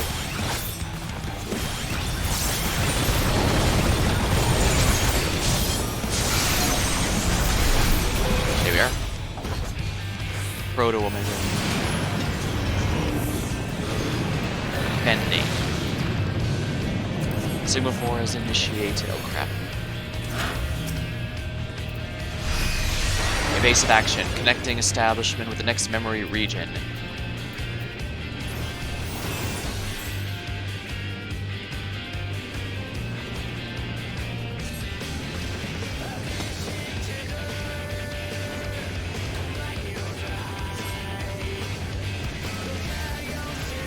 Guardian over. Functions halted.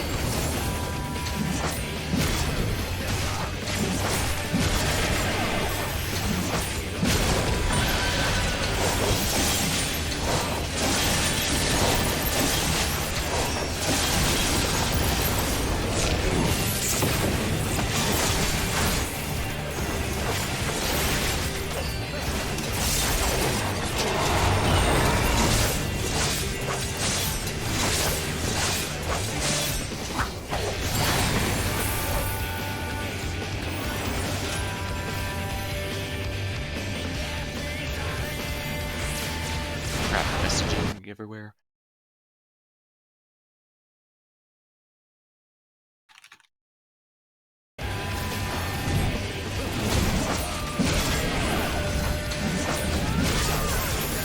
Lambden.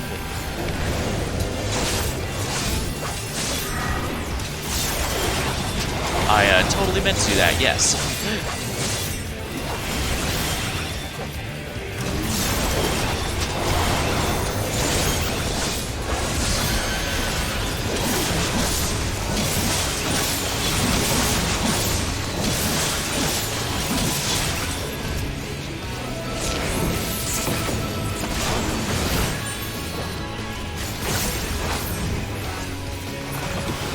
Configuring data stream, neural pathway connected.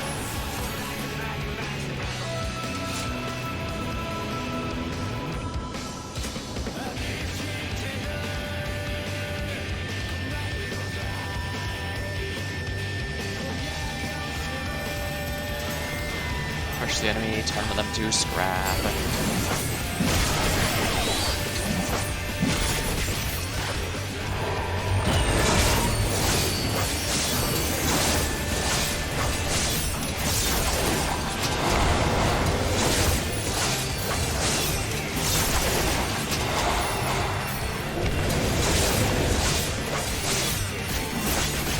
I think we could have handled 2 groups if the tank was pulling them, but if they don't feel confident, I guess there's not much to do about it. Well, this is more reason I should raise a healer tank next so that I can help with the big pulls. Here we are. Savage aim material.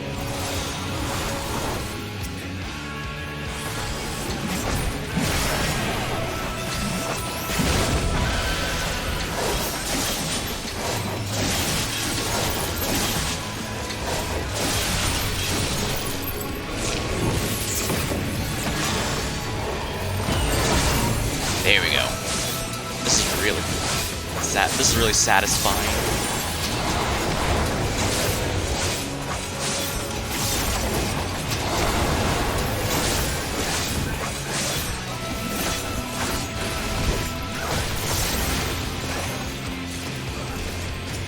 My clickless combo is working pretty okay with DPS so far, but it's going to be really tricky to do it with a tank or healer, especially with healers, since healers have huge kits.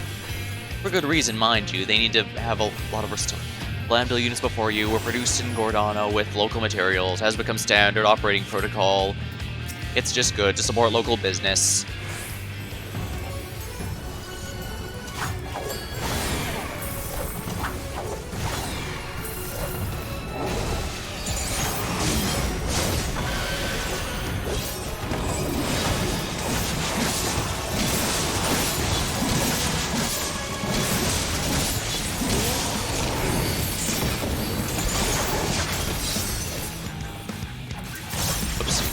This is gonna suck.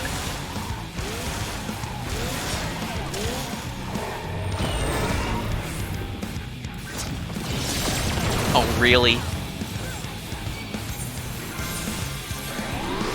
Lost my super mode out of that too, darn it. Oh well.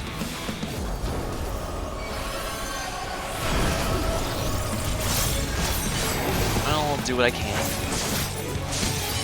Mistakes happen, nothing to get too upset about.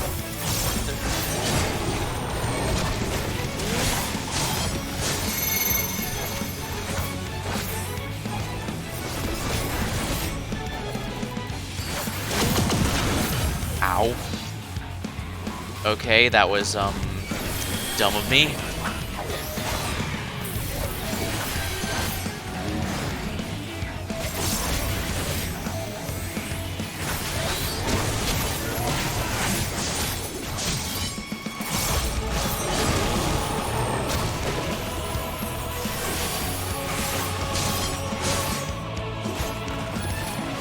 Let's see if I can get out of here to avoid it.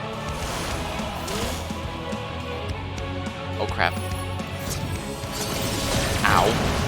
Ow, ow, ow.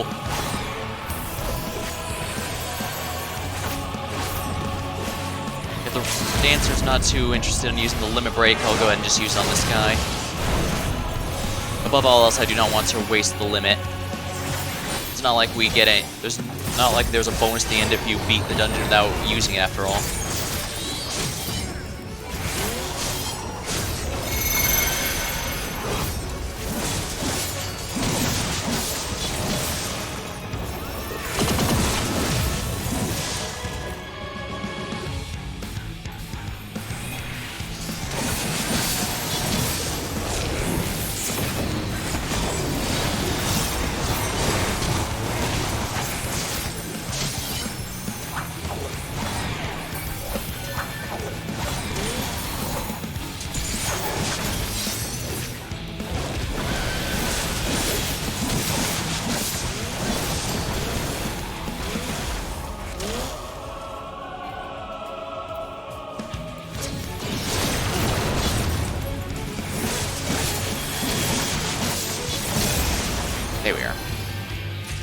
Lost Camino. Aiming. Darn it. Well, at least the dancer got something good.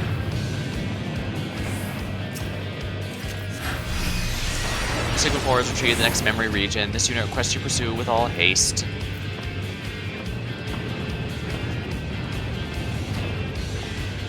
As this unit projected this memory of our conflict on the Dragon Star.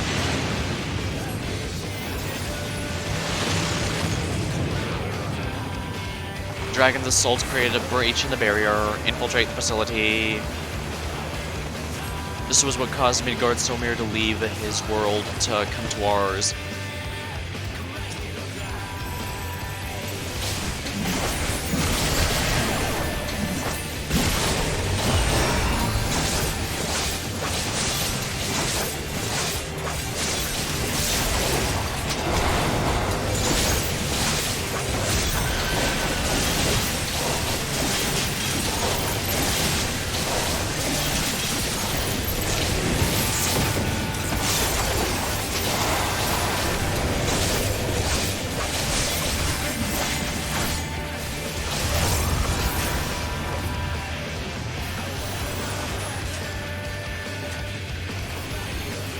Hybrid dragon. Ooh, cyborg dragons.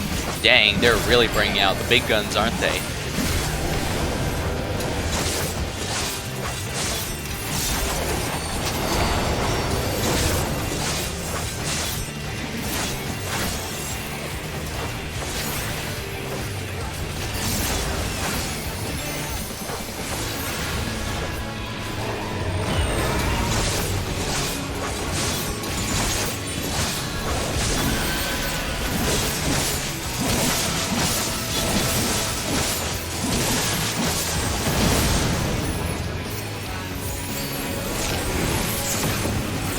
There we go.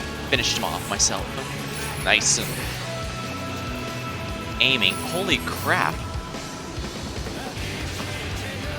You know what? The hilarious part of all this? Back when I was playing Shadowbringers, when my main was Red Mage, all I got was maiming gear. Or, you know, the ones that Dragoons and Reapers use, aka what I could really use more drops of right now. Seems in no game can I escape the desire sensor, huh?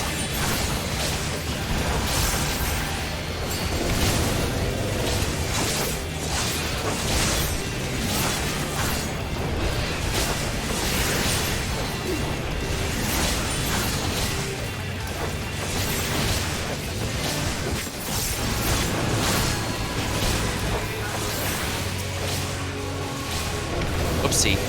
Hit the wrong button, but that's okay. This guy's about dead anyways. Rumble Solso. These principles were used to design systems of Omega model first deployed in unfinished shape. Omega frame.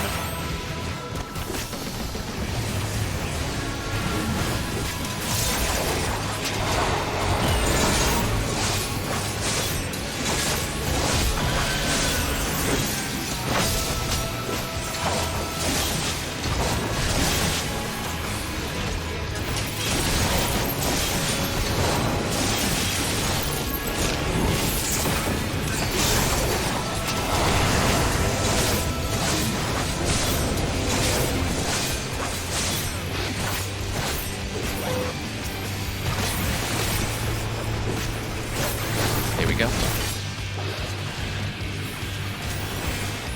Yeah, that's an aiming necklace.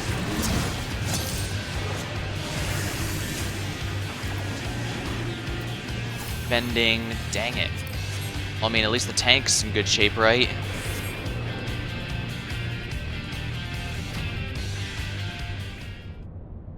Sigma Dreamscape.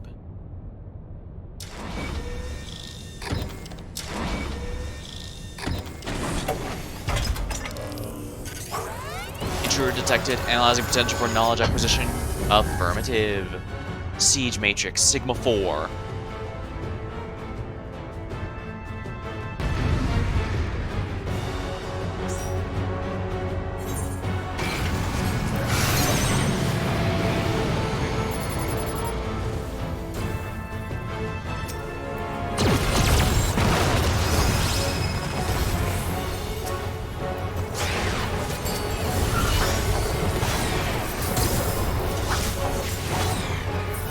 calibrating threat levels.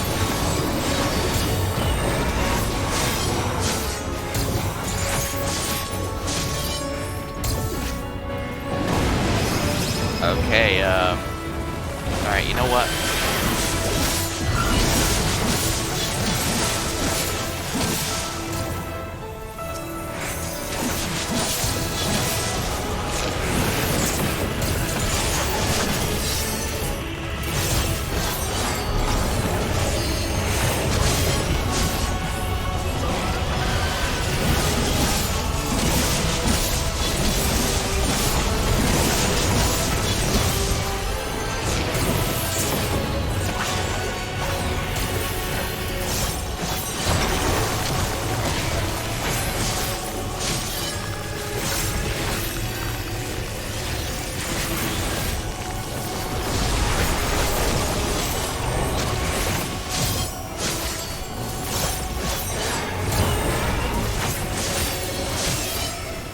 Mind hacking.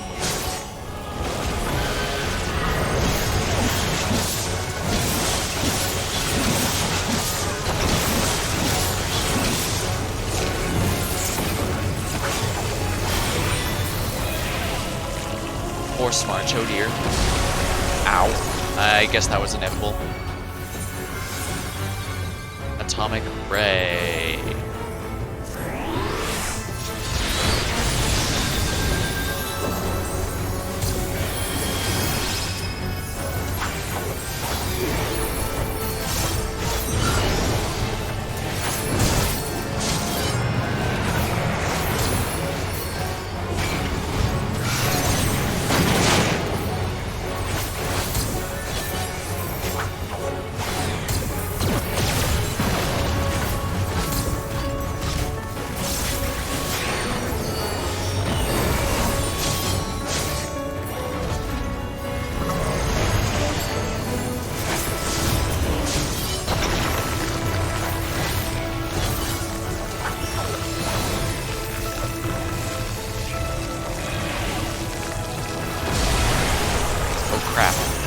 Well, I didn't run to the sides, but I completely forgot about the AoE there.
Self-destruct.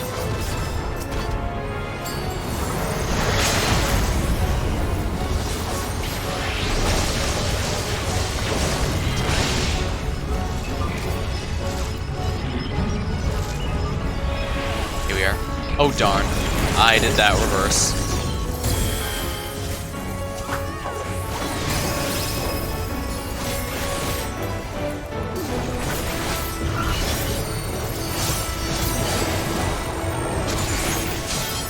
We got him. A little embarrassing, but on my part, but hey, we got him.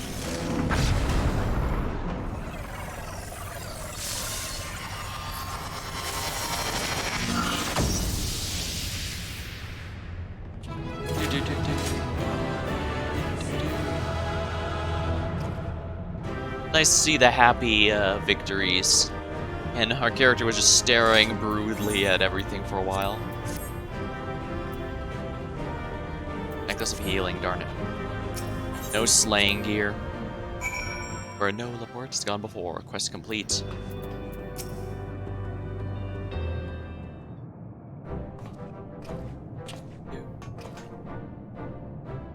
Operation suggests Sigma 4 has abandoned its military offensive. Beep boop.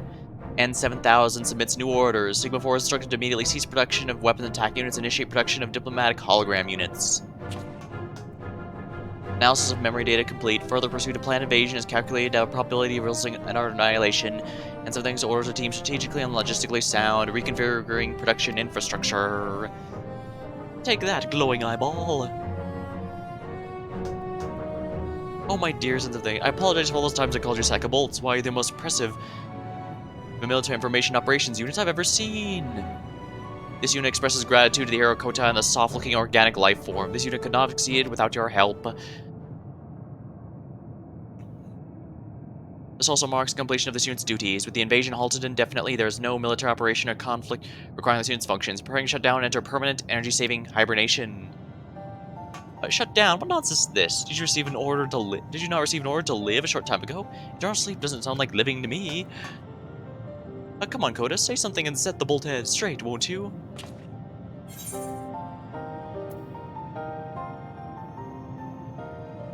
Let's be practical. Why not put your abilities to work for peaceful situations now that we have a chance? He's right, you were told to live, and to live is what you'll do. If you don't have a war to wage, you can use your talents to bring a new future of peace and hope. But what are the appropriate protocols? This unit possesses little practical experience in peacetime operations. You can access Sigma 4, can you not? By interfacing with its memory banks, can you not say, find knowledge of lost civilizations? Civilizations who might stimulate edification of those who live now? Indeed, such a task would be within this unit's capabilities, but what of when the task is complete? Without an ongoing mission, sooner or later, this is bound to lose its purpose. What happens then?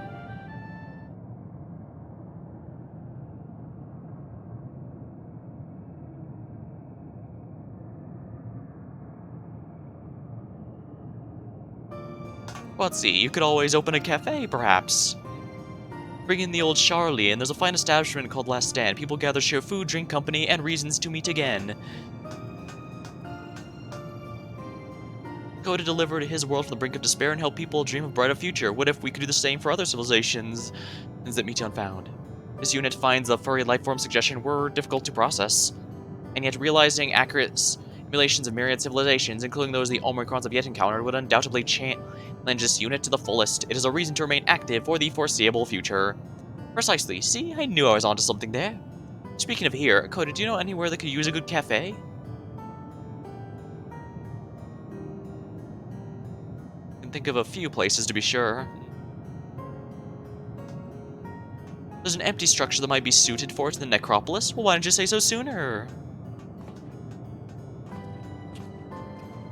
Interesting. Does that mean the Omicrons are going to be one of the Beast Tribe quests we get to help? That'll be neat, although sadly, the base tribes only come once per major patch, so we won't be getting one until the 6.1 patch. I believe the numbers are at right now. Oh, nice, I could just go this way.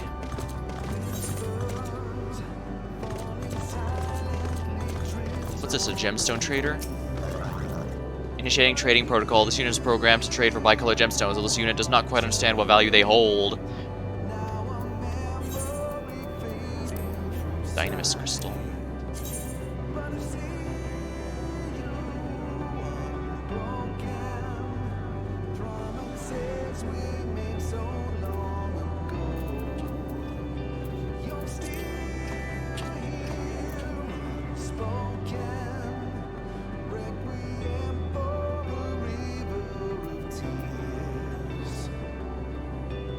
I'm not gonna make that one in time, unfortunately, or I'd go there.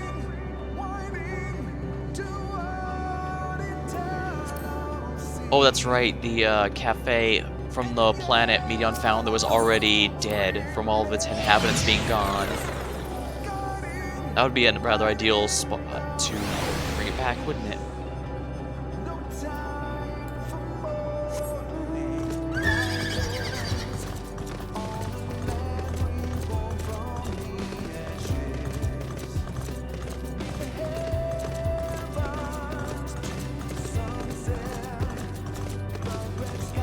That person's most likely doing the final quest line. Good luck to him.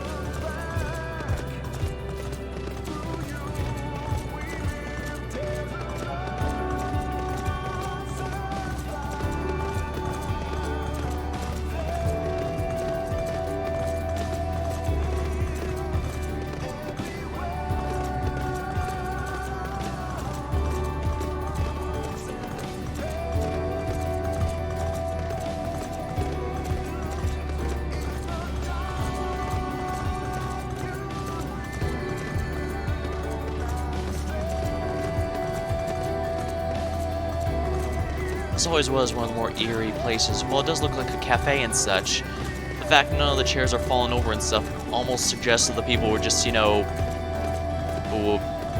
vaporized where they stood. But there's no structural damage, so it's not like a nuke fell on them or anything like that.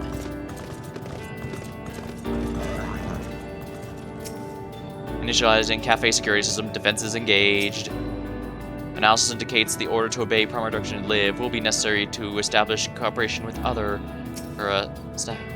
civilizations. This unit has taken the liberty of accessing Sigma-4 and simulating a highly advanced war machine. Do take care not to be annihilated.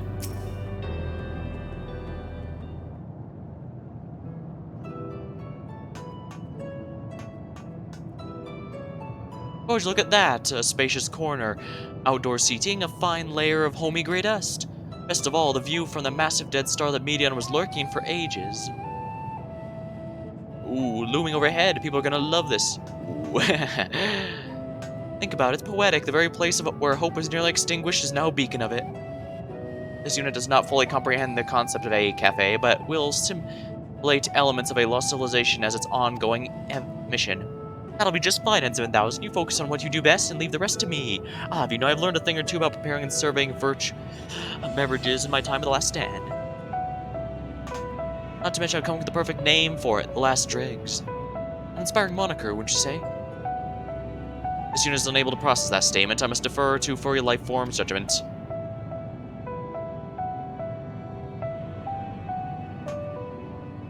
I'll take that as a yes.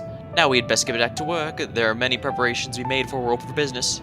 You're more than welcome anytime, Coda. Oh, and please tell the other Laportes. Not dead. Please tell the other Laportes I'm not dead.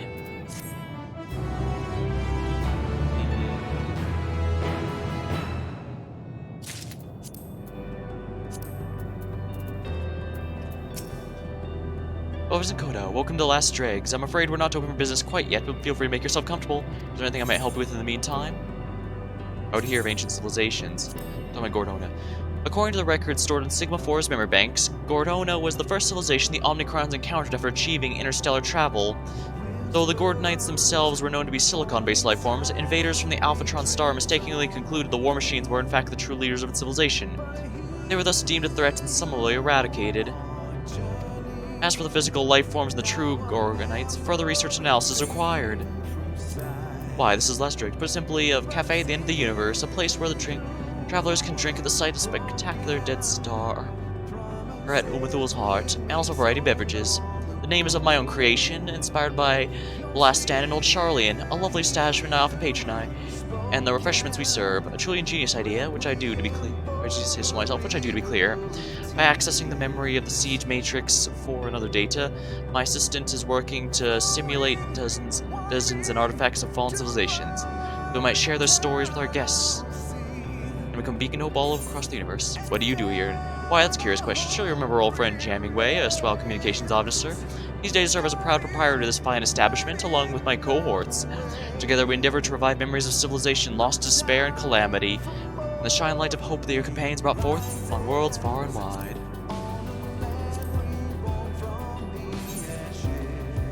That reminds me, yes, I can now do expert roulette. Excellent. Interesting, we don't have the weekly capped tomes yet. Well, I'm hardly in any position to complain about that.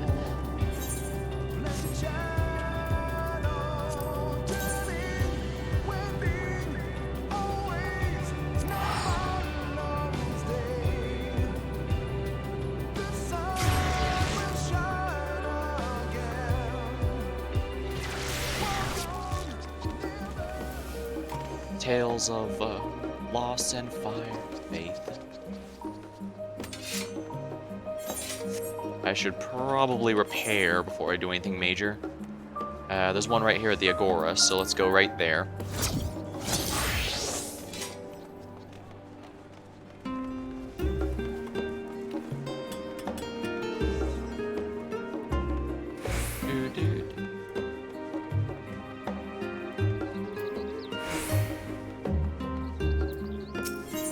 Mender.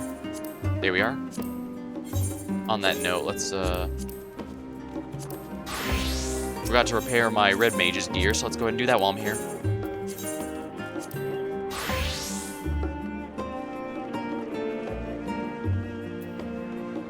Let's see, is there anything else here I need to unlock? That just unlocks the new hunts. I wandered Charlie as a minstrel. Oh, I see, that's the wandering minstrel, and that's probably where I unlock the EX battles against the trial bosses. Dang, each trial boss this time around felt like a final boss in and of themselves. On the note, it's kind of funny that I mistook Medion's laugh for Hydaelyn when Zodiark was defeated. Now, granted, in retrospect, that is probably a good reason that I made that mistake, because that means I was forced to question Hydaelyn for real. Because while I did believe she was built differently from the others, I wasn't entirely sure what she was after. I couldn't really guarantee much of. I had a hard time believing she had anything nefarious planned, but when I heard that laugh. Oh wait.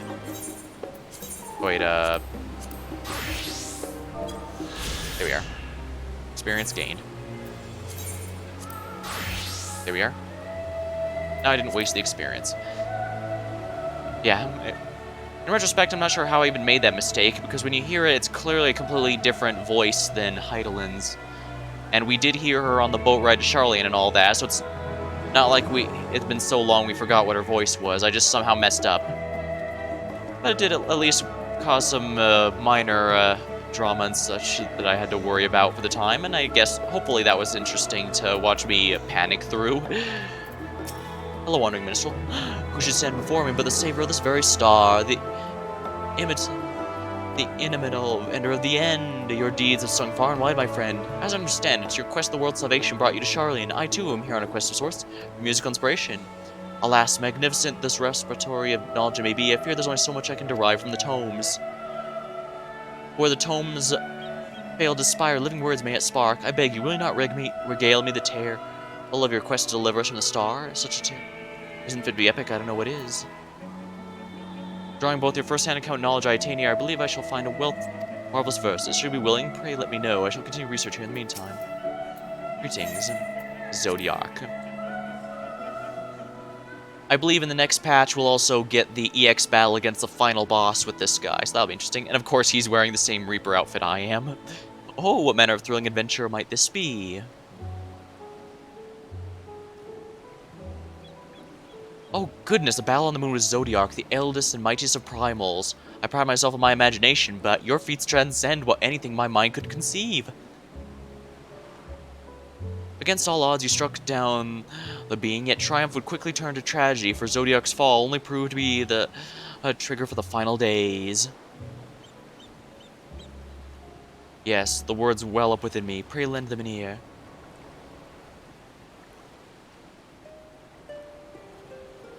Born of an ancient men, a divinity was freed, their hopes unrequited, they knew of no reprieve. Born of mortal men, a champion did arise, ascending the heavens, ruination did defy. Did the ancients sacrifice half their number save the star? The strength of their resolve makes me tremble in admiration, even as it saddens me to think one of their own would seek to lay it all to waste. So deep was his despair. Not having lived their lives, I feel decidedly unworthy to speak of their hearts. Better the whole truth remain with you and you alone. Let it suffice for me to honor a fragment of their hopes and dreams in song. Their lives and sacrifice may ever be remembered. Zodiark's Fall, now available. Yeah, in retrospect, it's kind of interesting.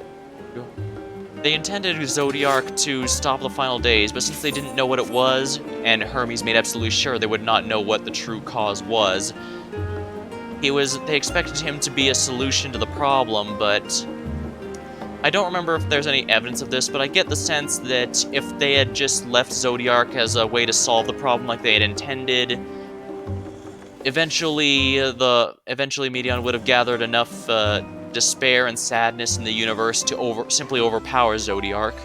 And since the ancients don't know anything other than sacrifice more things to Zodiark and try and bring back the old world, eventually they will run out of people completely.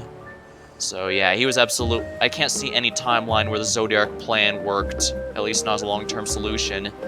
And since they'd have no way of having the information, because all information about Medion was hush-hush, he told no one about it, he refused to elaborate if anyone asked, and didn't write anything down, so yeah. It's pretty clearly impossible to figure out what happened if we hadn't... It's easy to see why they felt going with a complicated time travel plot was essential for the Endwalker story, because Hermes really did go through all the effort to make sure it would be impossible to stop the final days.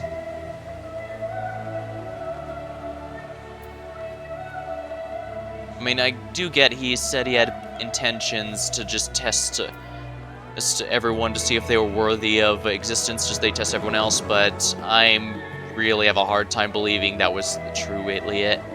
But I guess it's hard to say for sure. I mean, even his own memories were erased to be sure he couldn't undo it, but at the same time, well, his memories were the only ones that could stop them, and he clearly had no intention of doing so.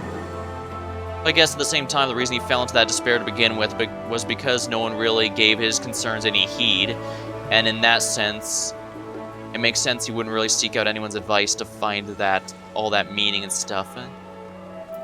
Which is a shame, because like Emmett said, he would have been pointed out that the question he was starting with was flawed to begin with. Dang, these minstrels all ears. Let's talk about Heidelin. This promises to be a rousing adventure.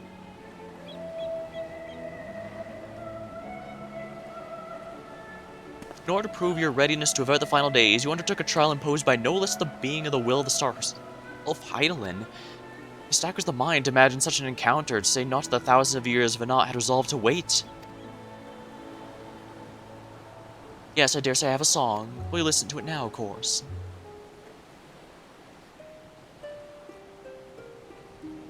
Though aeons apart, two kindred souls meet, apart they would walk, all life protect. Aeons thence their paths would converge, as a goddess immortal, to silence the dirge. For the time counting, Heidelin waited for you in patience and faith, and when at last you were reunited, even as she desperately hoped for you to surpass her, she knew she could not hold back, and she did not. Hers was an unenviable burden and a noble sacrifice. Tears well in my eyes to imagine the hardships she had to endure. Oh yeah, I think even during the stream episode where we got to see the flashback of her sundering of the world and her exact plans to it, well, it's easy to tell she did not, even she was questioning her resolve, but she had to go forward because she knew she needed to do something. Simply trying to hold things back was not going to work. But it comforts me to know her long journey was not in vain, and that her hopes passed on to you. This tale is an epic among epics, and full honor to might have been given the chance to weave a song for it. From the bottom of my heart, I thank you. Heidelin's Call. Yeah, finally being confirmed that she was indeed well-meaning the whole time. And sure, one could argue that perhaps sundering the worlds was a bit of an excessive action. They do establish she did make an effort to find other solutions before resorting to that, but she resorted to quite a few extreme measures herself, after all.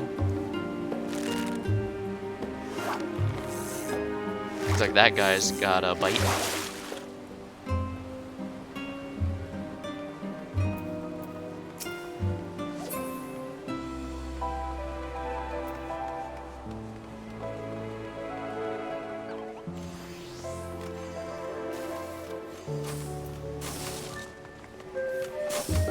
I think I only mentioned at the very start of the... so I could repeat it now. Levs were originally intended as a sort of repeatable quest system to get materials or just generally experience from, but for the most part, Fates... That was back in the 1.0. Ever since Realm Reborn onward, Fates have pretty much taken on their role, including the ability to get materials, thanks to the bicolored gem exchange they've started adding. simply doing more fates in an area unlocks more things you can buy with them, and of course, you have to complete fates to get the gems in general, on top of the bonus experience and such you get, so... Those berries are the most tasty gobby treats.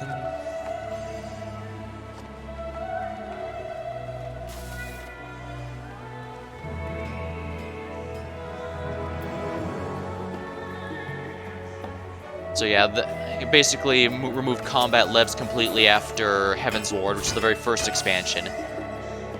During Heaven's Ward, they did try and make combat levs work by allowing you to do especially difficult ones for the cost of...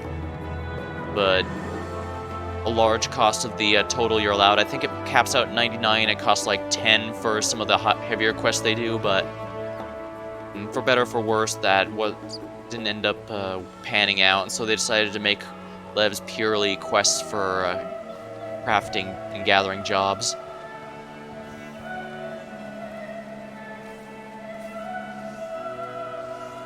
Boogie and a bombfish.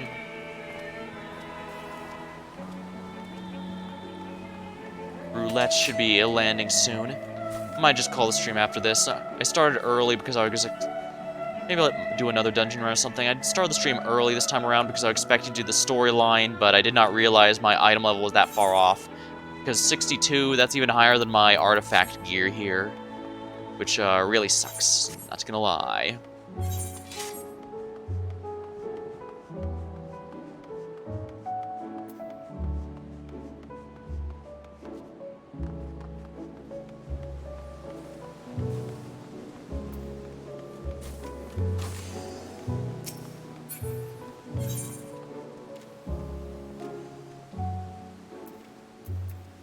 Alright, I'll unlock the EX trials. Doesn't look like anything else to unlock that I can do. So yeah, those are all, the red ones with the plus sign are just unlockables for the crafting stuff. One thing I definitely will give this game is it has a very interesting a very complex crafting system. It has its own progression systems, its own storylines and ends, but you basically, if you choose to craft, you basically have to dedicate all your resources to it. Although granted, in doing so, it does mean you can provide for your own jobs, so you don't necessarily need to buy anything else. It's quite a commitment, but then again, it's an MMO.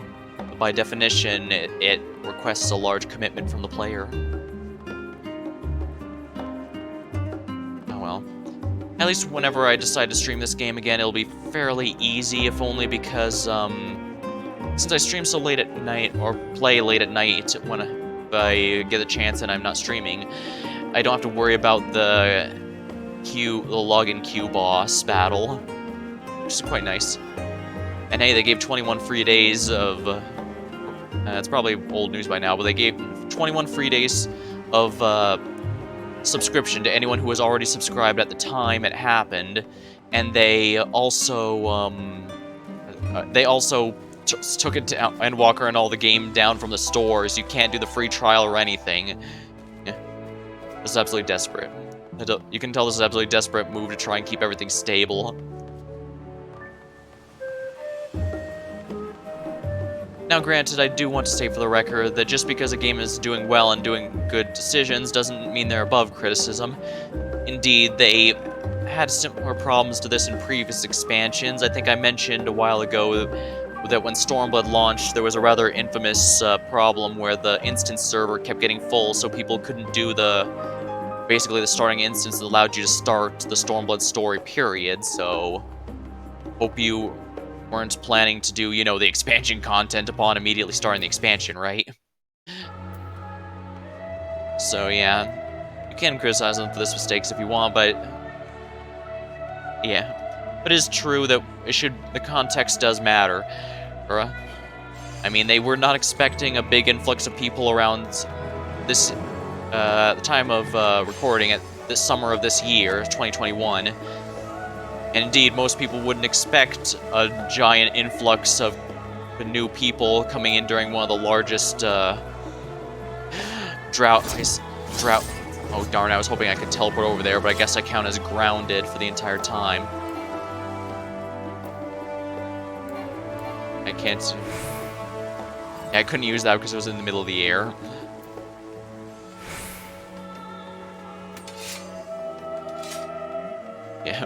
Most people wouldn't.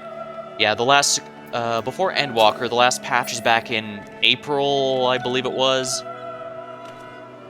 Yeah, so from there was until early December when Endwalker finally dropped. And given the patch cycle is usually around 3 to 4 months, that's absolutely massive.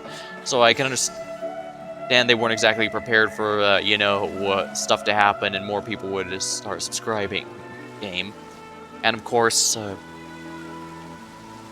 there was a chip shortage in general because they wanted to simply buy new servers. So, but the problem, yeah, chip shortages and stuff. In fact, you might have even heard of that if you're watching this in the future, or maybe on YouTube after it gets uploaded there. Yeah, there was a lot going on that made it a lot more difficult for them to upgrade the servers they were planning. Now, with that said, the fact that, like I said, they still shouldn't be above criticism. They're doing things well, and it should be pointed out that it's a matter of circumstances, and also it's not like they were doing nothing. And it's also good that they were keeping a heads up with the fans to let everyone know this. So, but I can understand that people are still frustrated about the not doing anything about the login, not preparing for the people coming in, all that.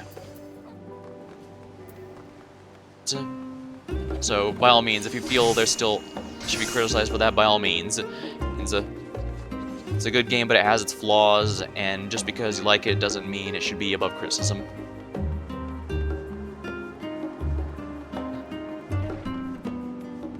As much as I can criticize the SMT and FE fandom, is they at least typically acknowledge that yeah, you can criticize something without hating on it. Like, as much as I enjoy SMT Nocturne, it's a bit disappointing that if you want to experience all the content, including the bonus dungeons, you kind of have to do the True Demon ending. Which is a shame, because my favorite ending is the Freedom ending.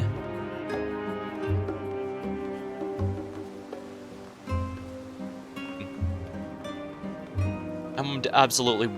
If it wasn't obvious before, I'm absolutely one of those people who likes to overanalyze and criticize stuff I enjoy. Yeah. So, that, yeah. Oh, waiting queue number 3. Okay, looks like we're about ready for the dungeon. Maybe after this I'll just do some healing. Leveling is healing.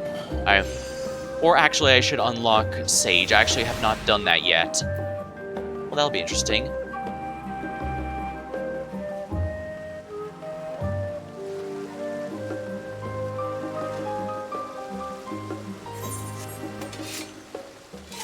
Two. There we are. And there's definitely 2 DPS per, so that per duty roulette EX roulette dungeon, so that means I should be in the next set when they get it. Yeah, there's so many Reapers, especially now at level 90, so... But I guess it makes sense. Not only do people enjoy the new jobs, they're usually pretty fun, so... Same thing happened in Storyboard. Red mages were everywhere, and in Shadowbringers there were dancers everywhere. Visited the shop where the owner certainly has the gift of gab.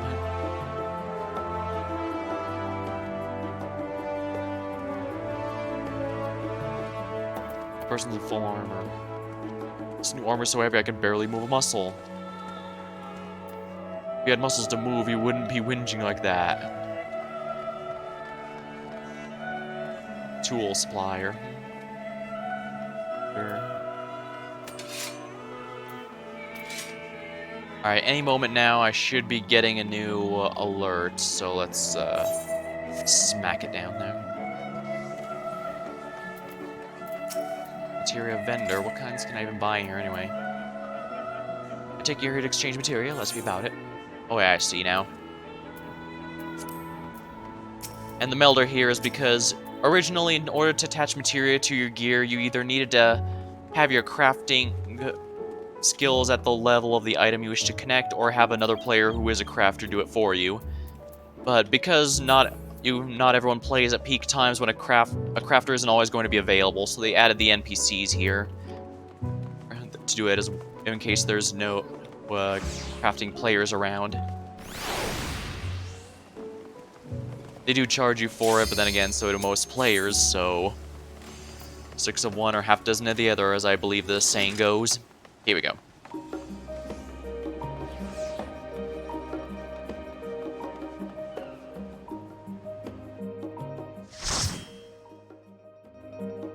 Also, there was a lot of reflection this year going on. Ooh, the story one.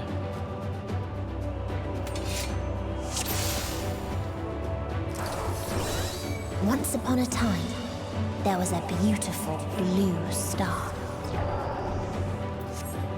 that fell to pestilence and rotted inside and out. The more its people clung to life, the more they suffered.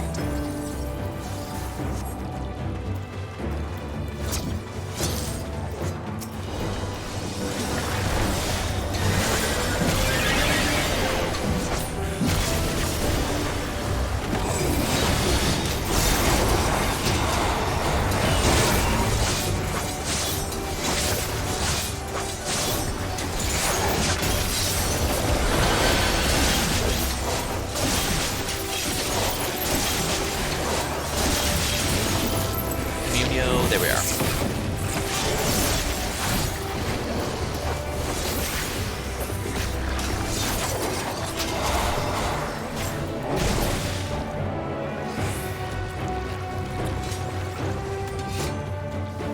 Until they curse not the illness, but their fellow corrupted. Purify.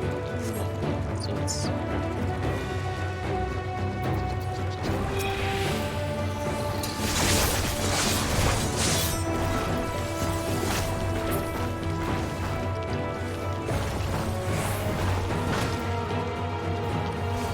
Eureka explode.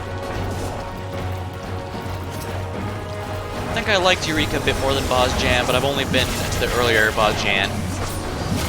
I didn't reach Zod nor the other really popular ones for leveling and such because, well, as I mentioned, my older computer could not handle it, simply could not handle it.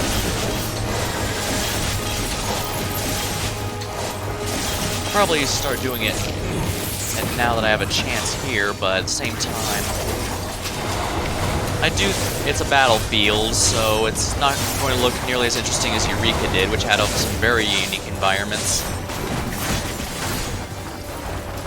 Though don't get me wrong, I can understand why people didn't like Eureka. It was very much an old school MMO inspired, so grind, experience loss on death, that sort of thing. It was basically a whole new game in of itself, and if you don't like that sort of thing, it's going to feel... Luckily it is optional, although I guess it's easy to say that since compared at the time. Because at the time, well, relic weapons are always popular, so people feel an obligation to do them.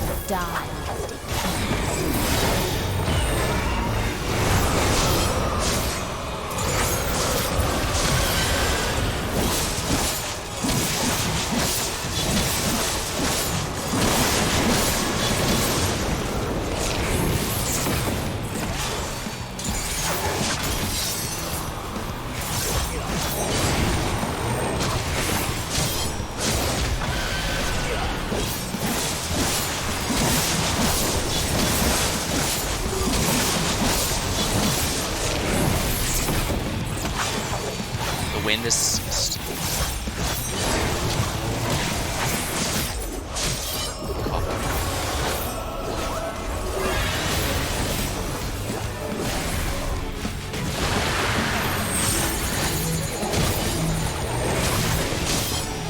I believe that's a stack marker.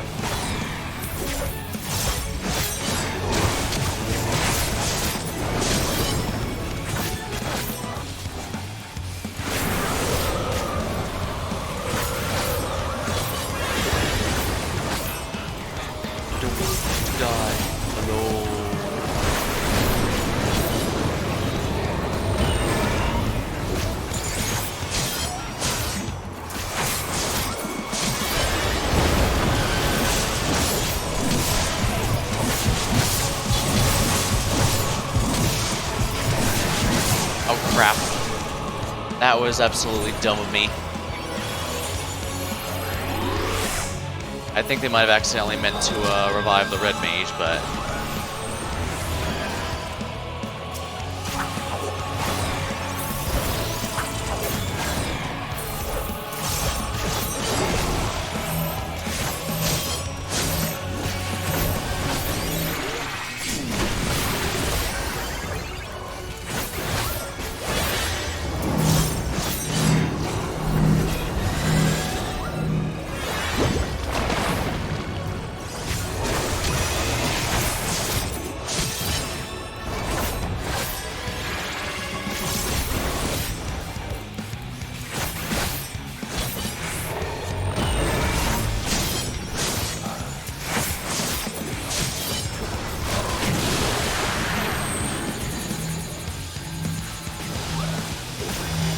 Craven companionship. A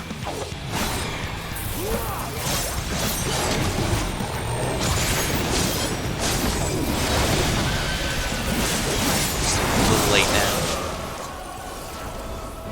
And the very last of them wished they had never been born at all. Let's see. Visions of another world unfold before your very eyes. In a faraway place, Judgment a Day. brilliant star eradicated disease. Before destroying the selfsame lives it had saved.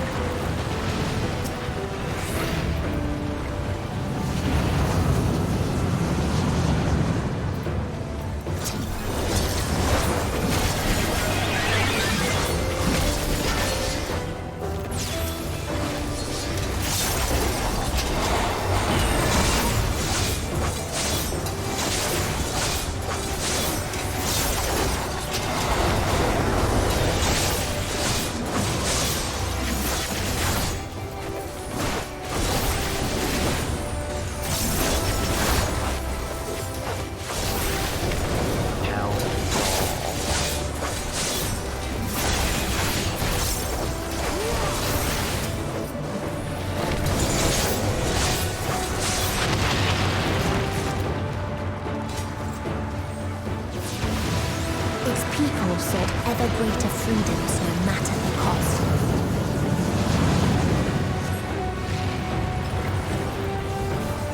They tried to buy peace with fire and steel.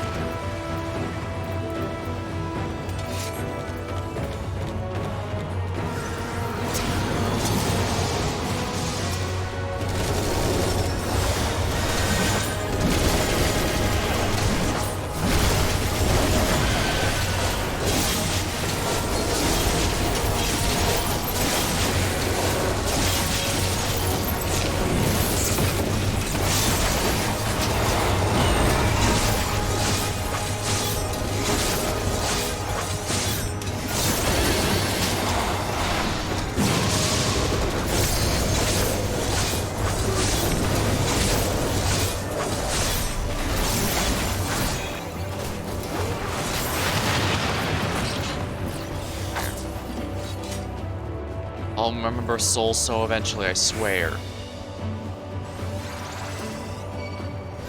Ring of Slaying. And no one else can need it, so I'm actually gonna get it.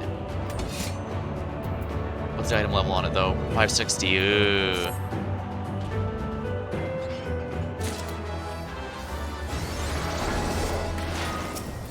Resuming peace protocol. All life forms must be eliminated to achieve peace in perpetuity. Worst part is, he is technically not wrong.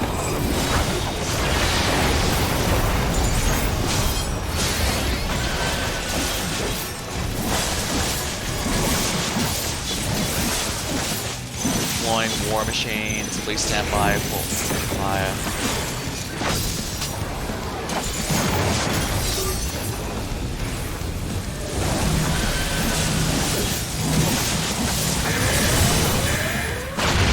Ow.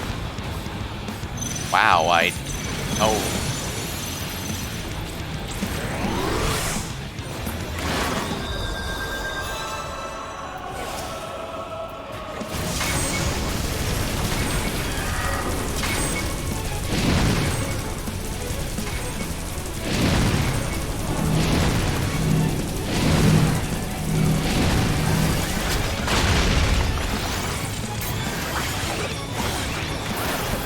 Not sure why you're reviving me instead of the red mage, to be honest.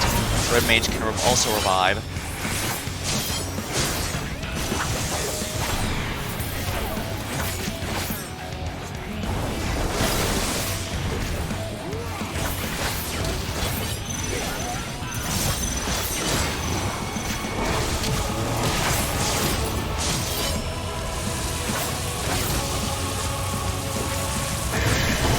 There you go. Barely dodged it, but I did.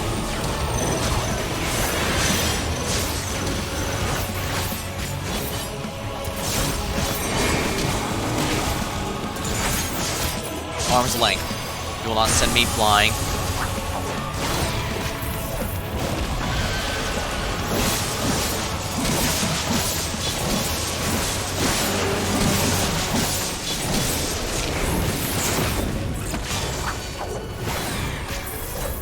No future.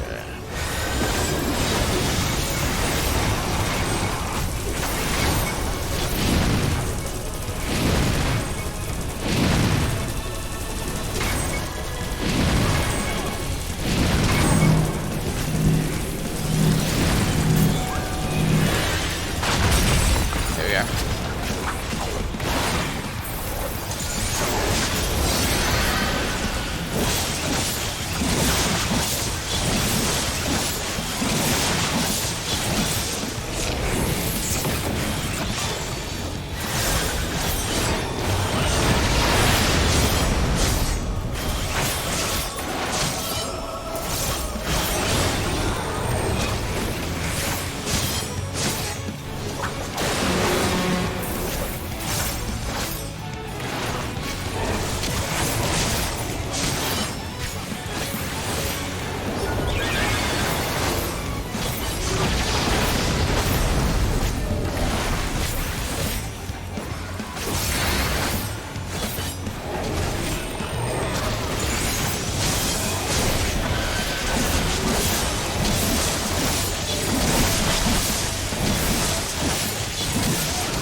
Ooh, I really don't like this boss, I'm gonna be honest. And when one asked, what is the point?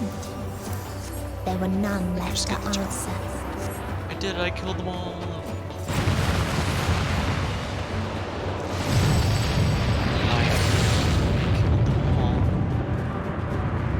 I think I recall when I first went here, I believe I compared it to Terminator or RoboCop. Since it was their own machines turned against them and all that. Existed a star without strife.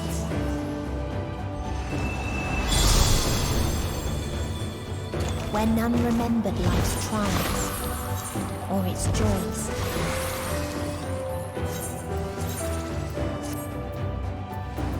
Alright, there we are. Ring updated.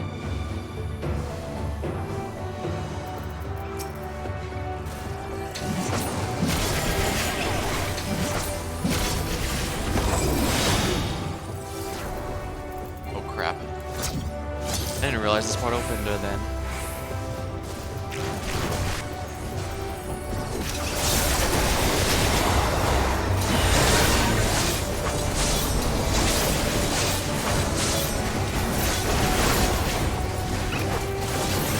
That's odd.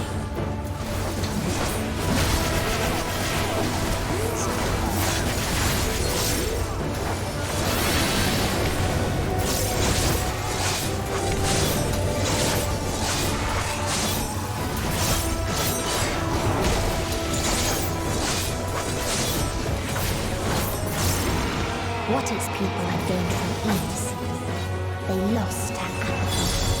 Oh, I waited for this moment.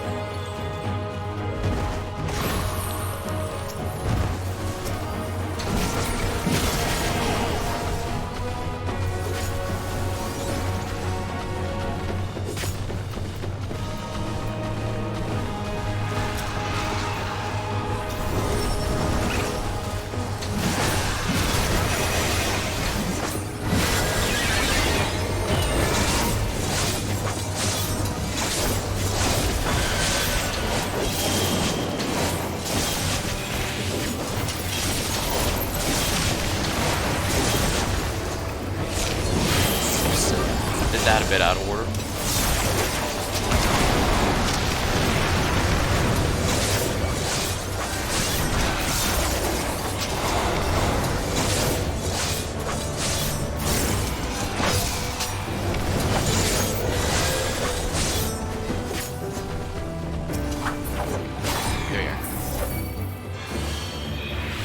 Yeah, I messed up a dodge and that really hurt me.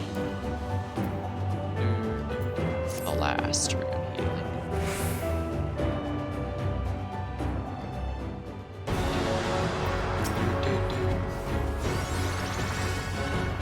So they created the kindest, most gentle beasts.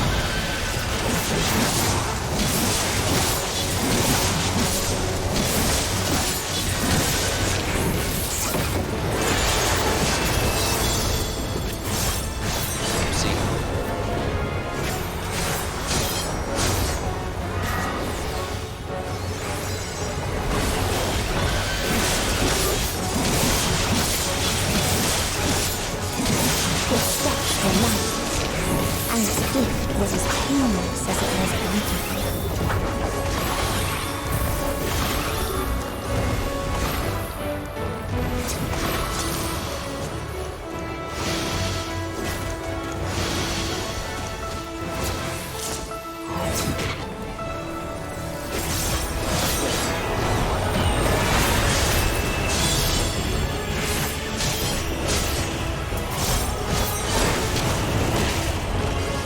Bathed in its golden glow, they all slept happily ever after.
Missed me.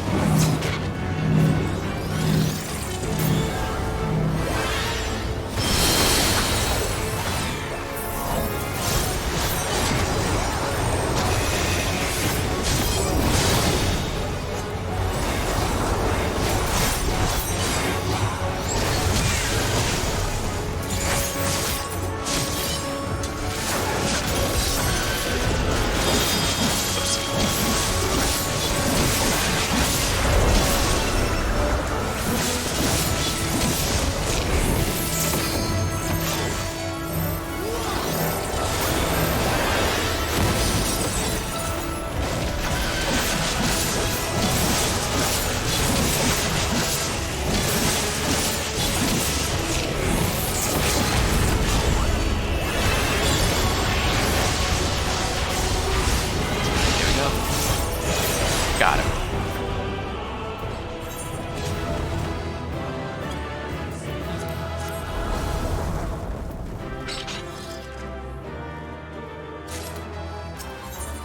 Didn't need that, but I won't say no to it.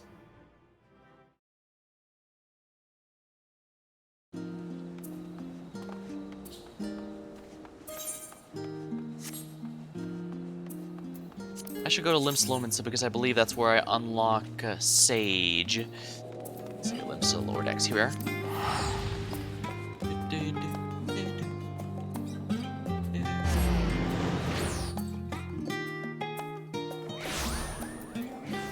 Alright, let's see here. Sage's Path. I should probably do this as something that could gain experience, so we'll go with Astro. Level 80. The quest is only level 70, but actually, Yeah, I only have these anyways. I should probably make Gunbreaker or something if I wanted. It doesn't matter. Soul the Sage. Stone Gold Milpreed. The Charlian Maiden is taking in the scenery with fascination. Limits, a former disreputable haven for pirates, now one of the realm's finest city-states, boasting a peerless shopping industry and an enviable culinary culture. Oh, how it bustles, the tomes did not lie. Sages do originate from Charlian, so it makes sense. Well, here I am, mother, and far away Eorzea. I will complete this mission, just you watch. In your noble name, as first of my class, I will succeed. Afterwards, perhaps I should invite the esteemed Alice. Pay for tea in the Bismarck. I'll be the envy of everyone. Awah! And my apologies, good sir, I failed to notice you.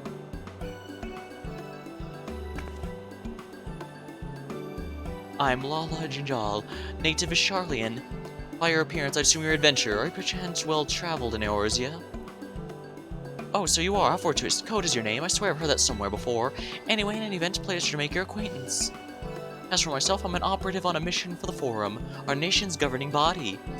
This being my first time in Eorzea, I studied the best I could in preparation, but there's no substitute for locals' knowledge. Thus, I intend to hire an adventurer like yourself to serve as my escort. The mission is in the pursuit and capture of fugitives, and thus it would entail some danger, but you appear to be no stranger to such. Might you willingly assist me in the endeavor? I'd be glad to give you the grand tour.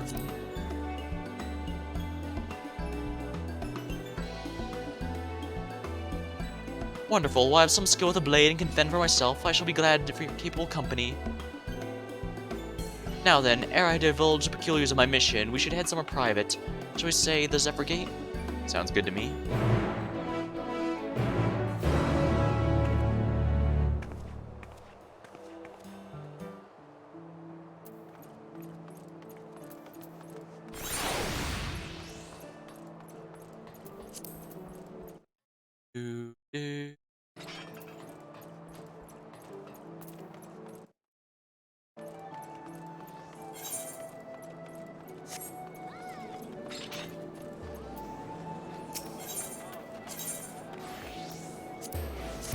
Should be good here.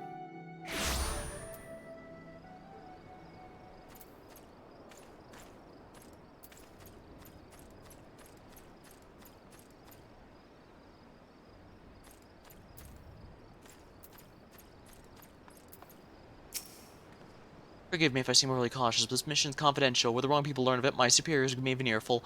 But I believe we may speak freely here, so let me brief on the details. As mentioned, I'm on the trail of fugitives, criminals who fled Charlie and come to the shores.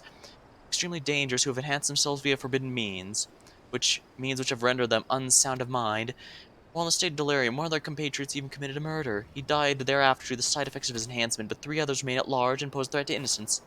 The leader, Avera, also alleged to have stolen valuable technological secrets. By way of reference material, I brought the soul crystal. Ow, it's hot, it's hot. What in the world? I've never known soul crystals to give off such heat before. As far as I'm aware, they shouldn't be able to do that. Phew, it finally cooled down, but what could have set off such an intense reaction? Not even at the studium did I ever witness such a thing, but maybe it was you? I guess I'm a bit of an accomplished healer, but... The technological secrets which were stolen were contained in a similar crystal. This particular sample has been loaned to me by the Healing Institute in Charlian. Tell me, in the course of your adventures, have you ever fervently wished to save someone? Countless times, buddy. Failed to do so despite your best efforts, and afterwards cursed your own powerlessness? Well, level 85, level 85, gave absolutely, was absolutely rough. Even now, I can still remember stuff like that kid transforming right before his father and then getting stepped on by another creature. That's pretty brutal. I had to watch some of my dearest friends slip away. Forgive me if my question was indelicate. There can be no doubt the soul crystal resonated that desire within you. When I received the crystal, I was told that I should respond this manner with my Eorzean collaborator. I should trust to them, for the knowledge it imparts, the knowledge of semiotics, will surely avail me in my mission. Developed at the studium It's a discipline which combines wisdom of medicine, theology, and sorcery. Those who have mastered it are called sages. Through medicine, a sage grasps the workings of flesh. Through a theology, he unlocks secrets of the soul, and through sorcery, he can manipulate the two. Thus trained, a sage has the ability to both strengthen and heal. Yet by the same token, he's also capable of the opposite, of causing harm. Not just anyone who can take up a sage's art. No, one must be prepared to hold the lives of others in one's hand. Are they willing to bear such a burden? If you are, I would swear to use it for good. I shall entrust this to you. Have you come to a decision? I shall bear witness to your pledge. Do you swear sages are for good and wields power to the best of your judgment and ability? Excellent. Chosen as you are by the crystal, I have faith you'll rise to the occasion. When those around you cry for succor, the crystal shall be your ally, for it bears the wisdom of sages past and their hopes of the future. By hearkening their whispers and following their footsteps, you will come to embody these hopes, change and save countless lives. Lest you worry how you will learn the art, I can provide guidance, to an extent in a case. During my time in the studium, I had occasion to study this system you see. While I wasn't gifted in spellcraft and came to favor steel, I remember the lessons and will share what I know. Together with the soul crystal, I shall provide you a set of sage's garments. I have a set of Scavian gear from the Rogger's Reach that should be better, honestly. So go on, take your crystal and don your attire, and we shall begin your training.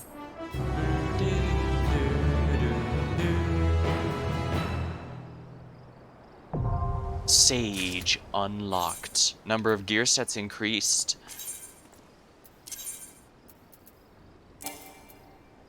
Sufficient armor chest. Oh dear.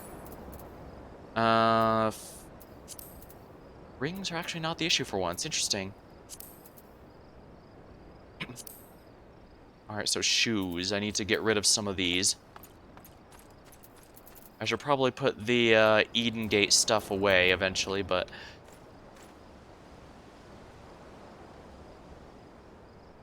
I can probably afford to get rid of these. And, no, I have my mages are at 70. I need those boots.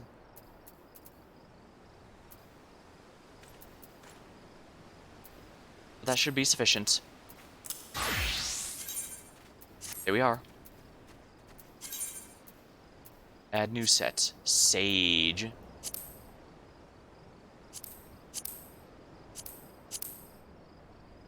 I don't know how much I'm gonna like it compared to the other healers. Okay.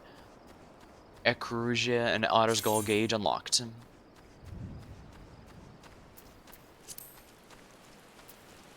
I'm absolutely gonna have to redo this and figure out what they do here.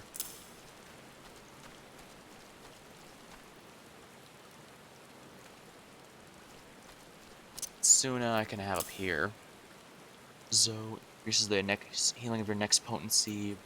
I do not need these. I can put up here because I don't really need them. All nearby party members. This one. Aegura. Okay, that's resurrection. I don't need that very often, so I can put up here. Restores on target or target HP members. Saurus deals unaspected damage. Stores HP targets. Diagnosis. Icarus. Rush the target party members' location.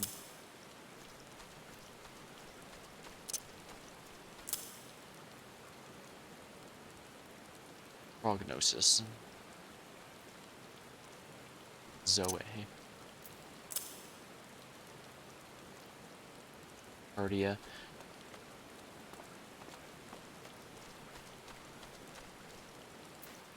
Eucrasia. Upgrade certain skills. Jesus 2.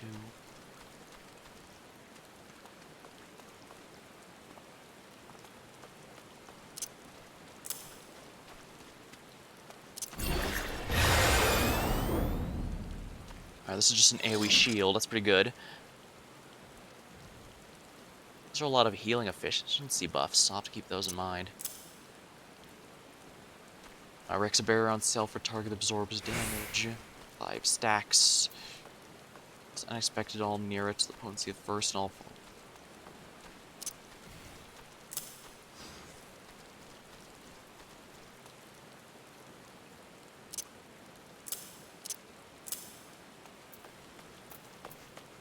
Sepsis, HP of nearby party members by removing...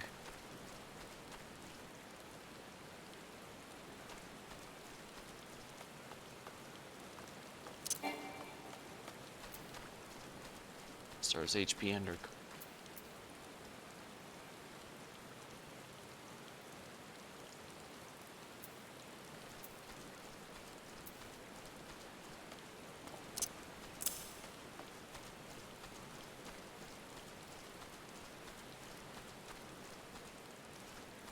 %7% of maximum MP. So I need to use this as often as possible.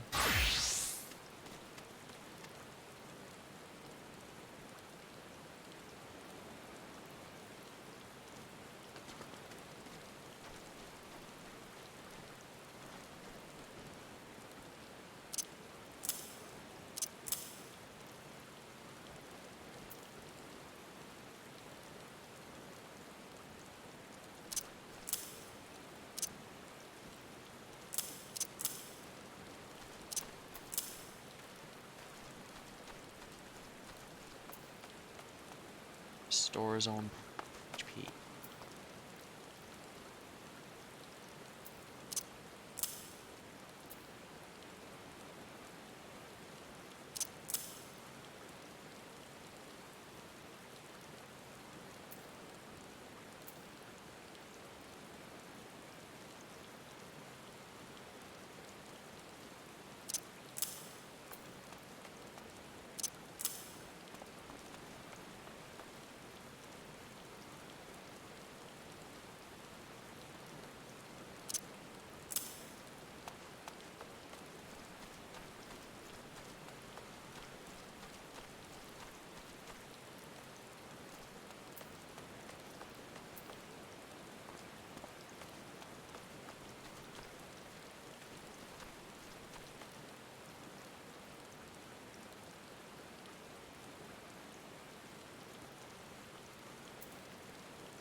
This should help me.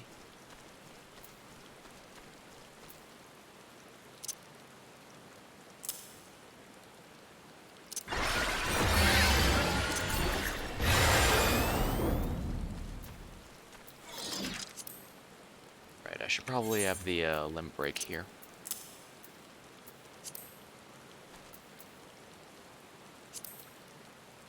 And a mount. What mount would be nice to use? Orxies are pretty fun, but...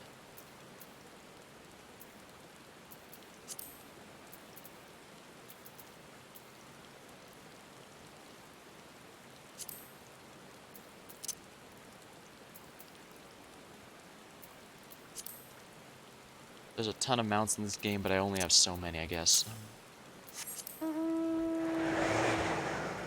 Flying Cumulus.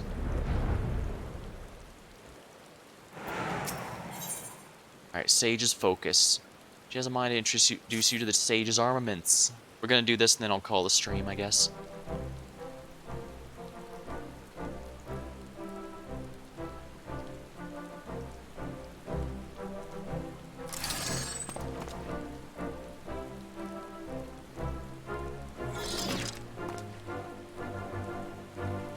I see the crystal has imparted its knowledge as expected. Excellent. You're ready to embark on your training. It naturally begins with armaments. A set of short staves known as the Neoliths.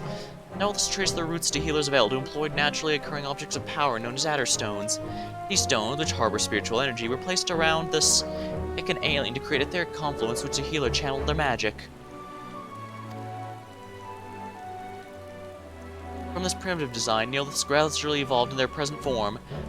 While the construction's far more sophisticated, the basic principle is unchanged. In practice, the sage wields the Neoliths as an extension of the mind, sending them darting through the air to weave arcane patterns, which he unleashes advanced magics. They sound difficult to wield. If it sounds difficult to wield, that's well because they are. Even the students most talented require years of training to become proficient. But you have an advantage that transcends talent. The crystal's chosen you. With its knowledge, the technique will come more naturally to you than others. Now, as much as I'd like to have you try your hand at the Nautilus at once, I just received promising intelligence from command.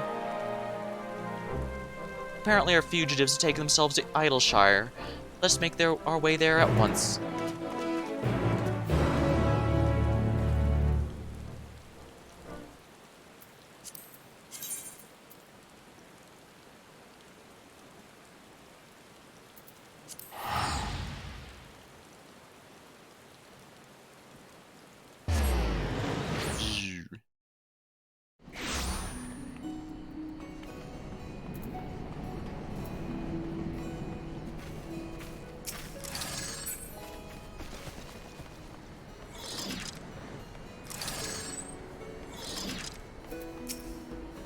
So this is Isleshire. The tales do not do this place justice. Truly impressive when the goblins and their fellow scavengers have managed to build upon the ruins of our colony.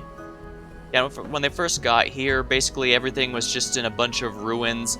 That Aetherite was just basically just a stone in a laying in a puddle. Well, it was basically just a hole in the ground. Just like Mordona, it eventually became a bustling city. It's really neat, but it's unfortunately something you can only see with screenshots nowadays because, well, it's been updated in real time. Really impressive. To the task at hand, as I mentioned before, we have reason to believe the fugitives have recently passed through this town and may even still be here. For the sake of efficiency, I suggest we split up. So down south if you could.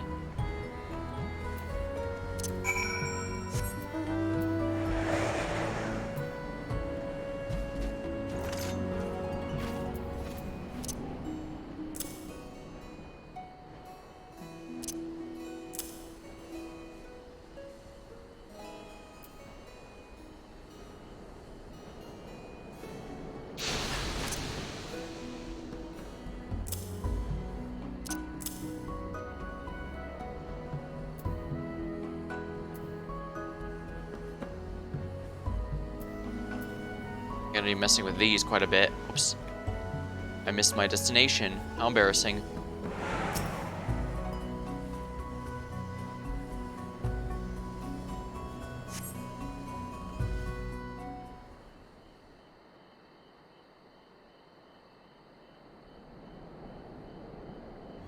Help, somebody please, I need help.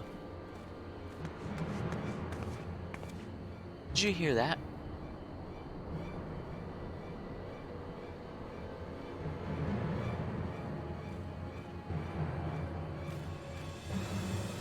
A monk, a black mage, and the sage, I guess.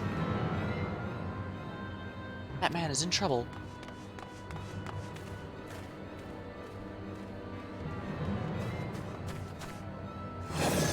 Look at me when I'm talking to you.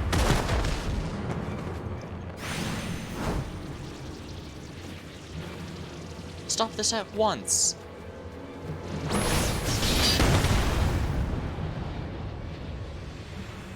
Glad to see that my barriers are pretty good to start with. A sage's barrier? Oh, he blocked it. Lofi, Loifa. Too many eyes and ears, we best leave.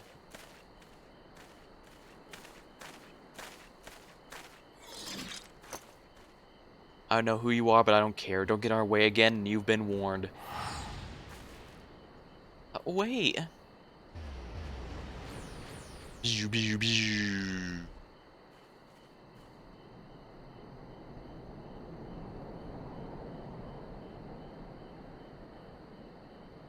Dang, they returned to their home base. What's that? What's the official... I don't know what the general term for that. In this game, they just call it returning to your home aetherite, but I think they call it earthstoning in other games. That was them, our fugitives. Why did their leader protect you? Ah, such questions must wait. We must render aid to this man. Aiding.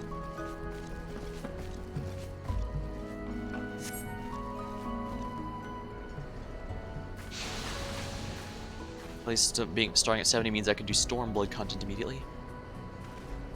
Thank you. Had you not intervened when you did, I dread to think what might have become of me. Permit me to introduce myself.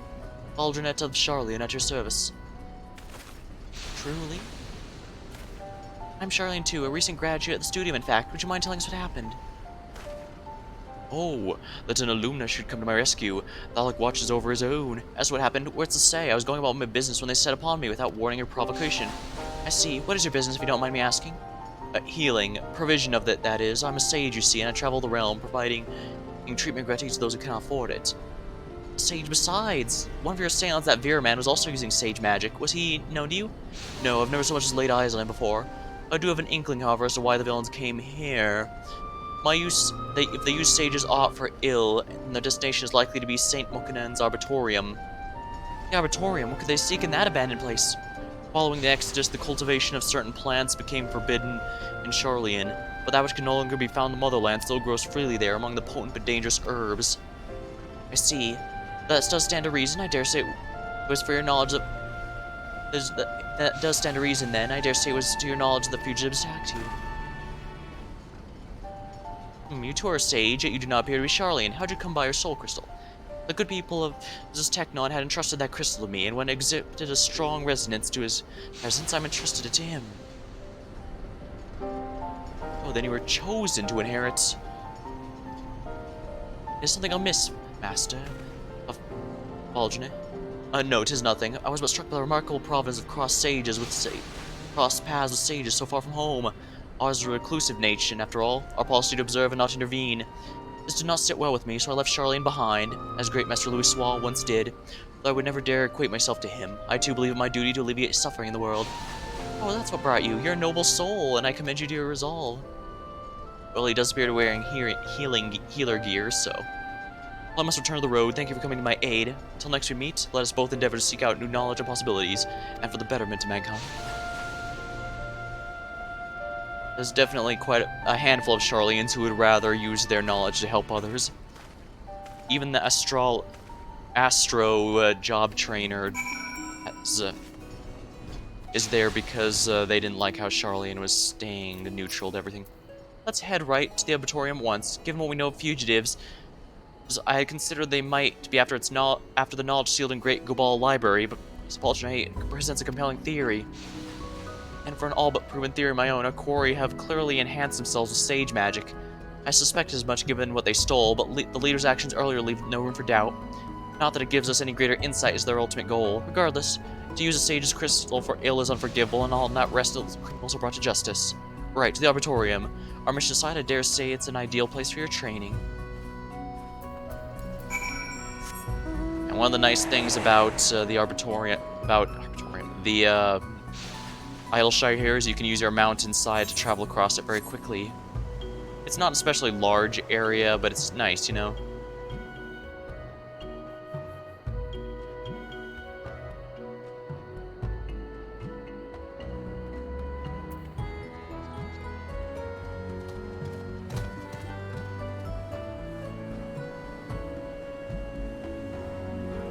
3 hours. Huh, went a bit longer, even with my original plans ruined.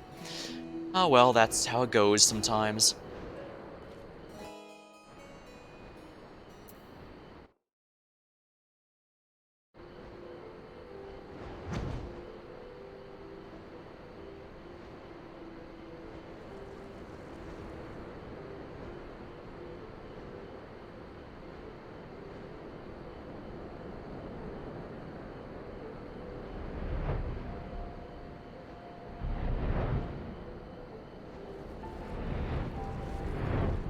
'I see some others are aspiring sages.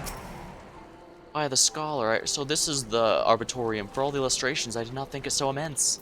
It has a whole dungeon in there. My interest to know this place holds special meaning to sages. From ancient strains to crossbred creations, myriad medicinal plants were cultivated within its halls. Alas, in the wake of the Exodus 15 years ago, the once magnificent institutions fall into ruin. Still, there's a charm in seeing nature reassert her dominion. Why, it must be a veritable menagerie of rare wildlife. I should like to spend a day studying them, field guide in hand. And forgive me, this isn't a trip but a field trip but a mission. Our objective is to find the fugitives, and failing that, clues that lead us to them. Please see your preparations and spot a practice of spells, and we shall venture in.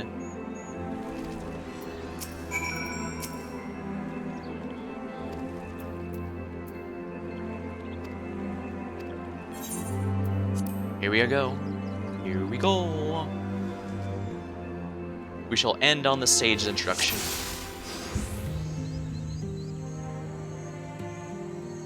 If our assumption is correct, the fugitives came and may still be here. Keep your eyes peeled and keep your guard up. These halls are home to dangerous creatures. I will draw their attention. While I draw their attention, you may focus on applying your techniques.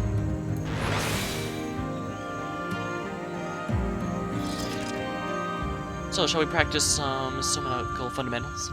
I have noticed I can convert some of my skills here. To begin with, cast Cardia on me. The spell will establish a magical link between us. The residual ether of your attacks will be channeled into me, healing my wounds as you deal damage to our foes. So basically, I deal damage and heal at the same time. Sounds promising. However, I do notice that there's, yes, just so. Let's continue on. There sure are a bunch of heals and buffs in this kit, but I have noticed there's not very many emergency heals. Sizable fiend ahead. I believe this calls for barrier. This time, using Eucrasia, cast Eucrasia Diagnosis on me.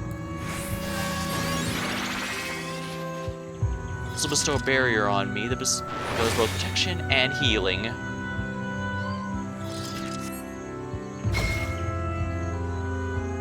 Excellent, we may concede. Proceed with confidence.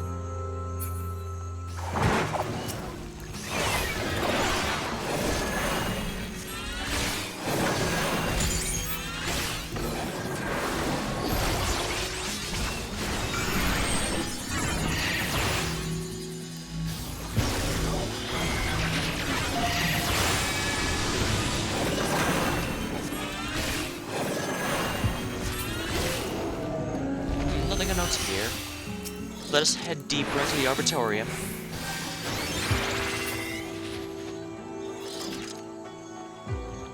Guess I should have been careful. That was clearly a tank buster based on the... Well, to be fair, she should have used her cooldown as well, so... Fiends ahead, please watch my back.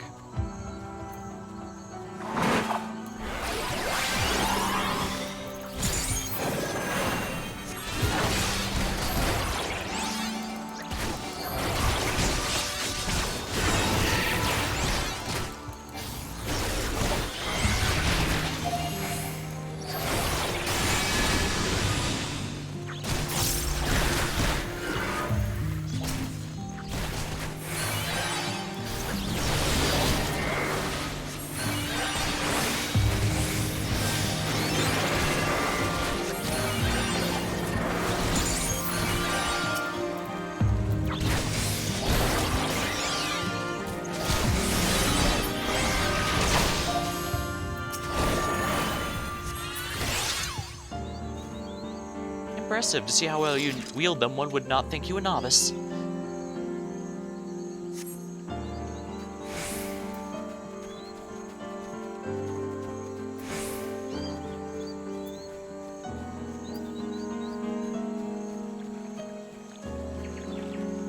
I guess after we cleaned out the dungeon last time, there's only so many enemies that are left. No fiends here. Now what might this be?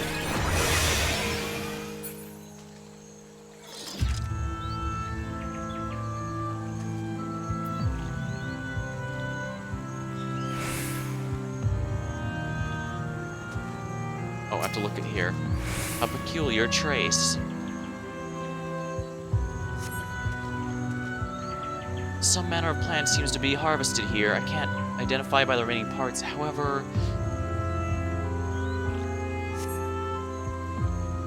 there may be other clues nearby. We should investigate further.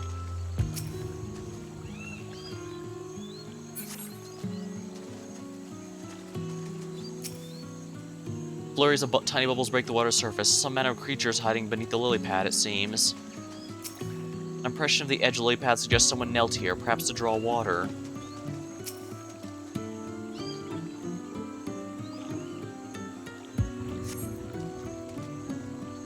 More of the same plant taken. What could it have possibly been? Well, we at least know the Charlian guy was on the right track.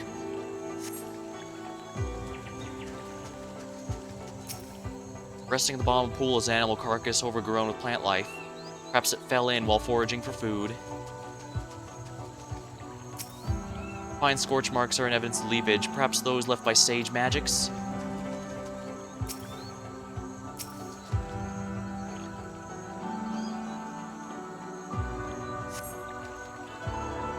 Traces of ice. Someone recently fought here, a proficient wielder of magic.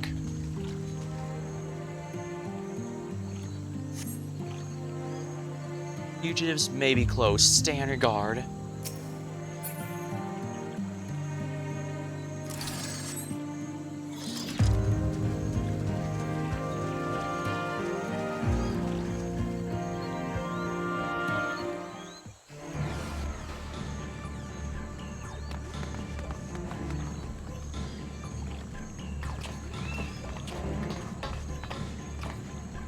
Fugitives, in the name of the Forum, I demand you surrender yourselves at once. Interesting.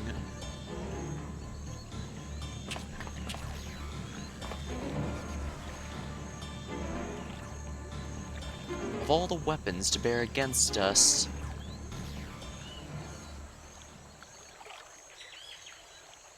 No matter, I warned you once, and I will not warn you again. They don't have a tank, so the good news is they should be very squishy.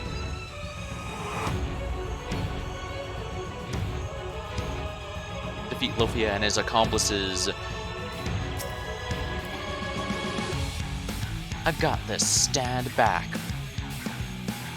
Rock Fist. Very well.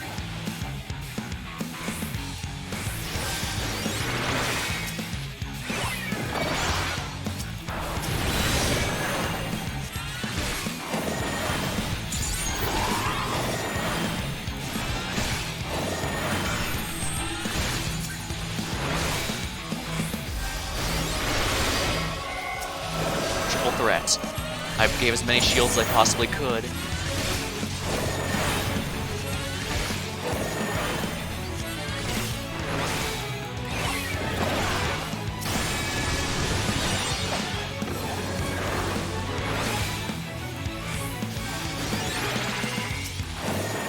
Arm of the Scholar. Well, that was a very easy to dodge thing.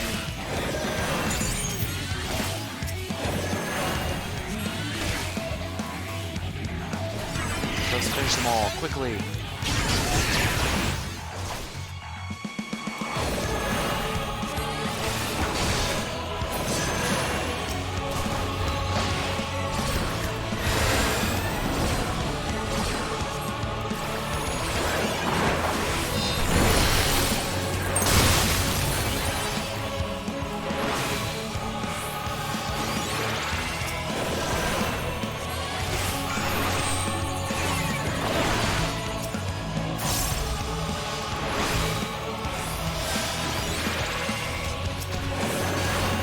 Yeah, that was good. And oh, that is enough. You mustn't lose your temper. Ah, if it wasn't for that sage. I will admit I'm kind of curious as to why I have to use an alteration skill for that, but whatever.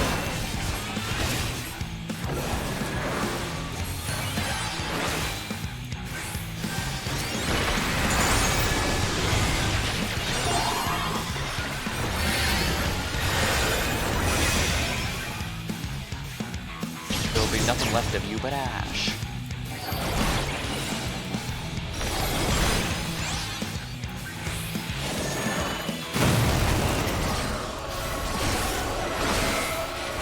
not worried about myself too much, honestly. Their enhancements have given them such power.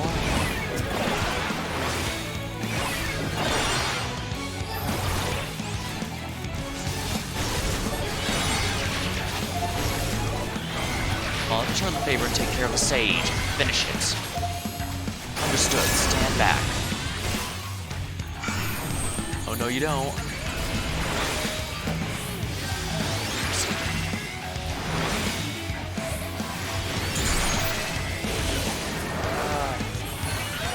Well, it's pretty good tanking rules.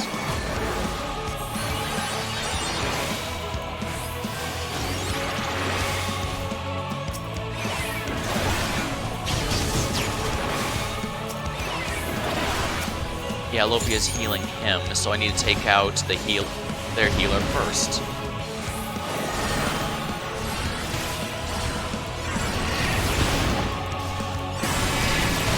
Oh crap, so many bots.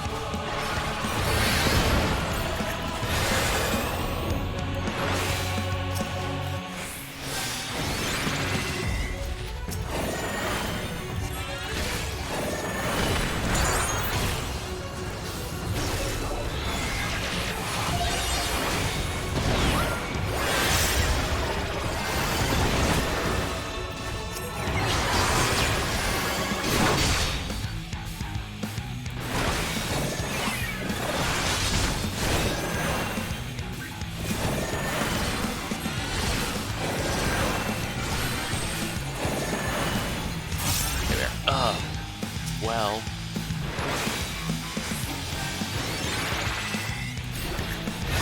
Lopa, no. It's over. Lay down your arms and I promise we won't come to further harm. Come on, you're a black mage. How much damage can you take? Okay, apparently quite a... Okay, you don't have to take damage, you just have to, you know...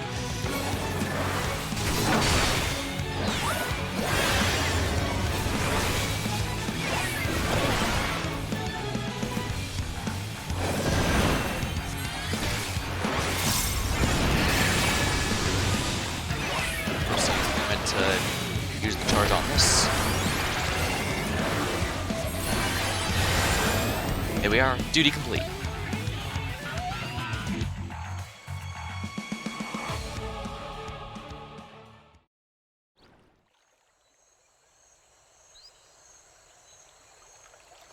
Holy crap, I'm getting bombarded with bots. I'll take care of them in a second. Lofia, we don't have time for this. Ban these.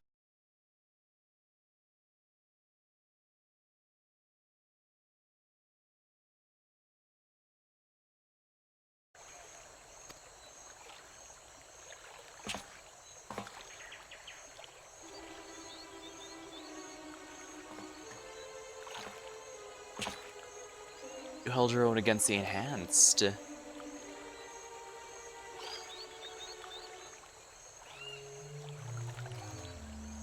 But aye, that's enough sport for now. The mission takes precedence. Oh, confound it, not again!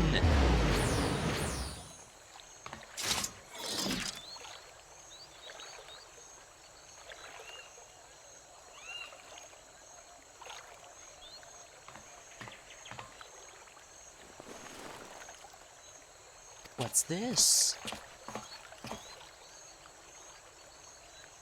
I don't know, but something tells me we want that.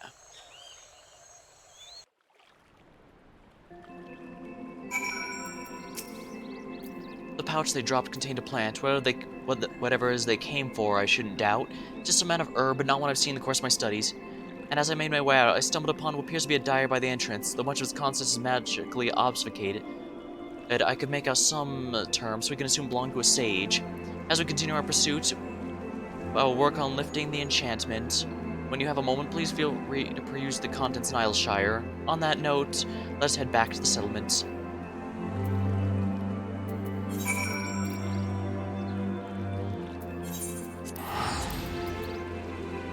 Easy.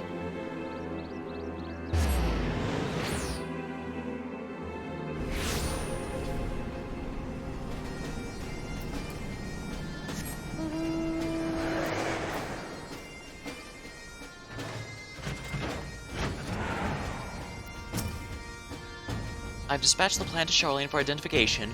We will learn what it... When we learn what it is, I believe we'll get insight as to their villain's objective. Now tell me, Coda, have you been practicing with the Nowless when I wasn't looking? I ask because even with the crystal's knowledge, you demonstrate remarkable proficiency. Regardless, 'tis plain you have a gift for the art. The sages whose memories remain inside the crystal must be beaming with pride. Sometimes I cannot but wonder, if the sage's art was created for the betterment of mankind, why then does it incorporate in techniques which inflict harm? And the fugitives, what could have compelled them to spurn our homeland's policy, as Master Luis will knowledge no have? I mused, but to no avail. Well, it'll be a while before we hear back regarding the plans. Until we do, please take the opportunity to continue honing your skills. As you go about your training, remember to heed the voices within your soul crystal. Do so, and your predecessor will surely grant you the wisdom to protect those you hold dear.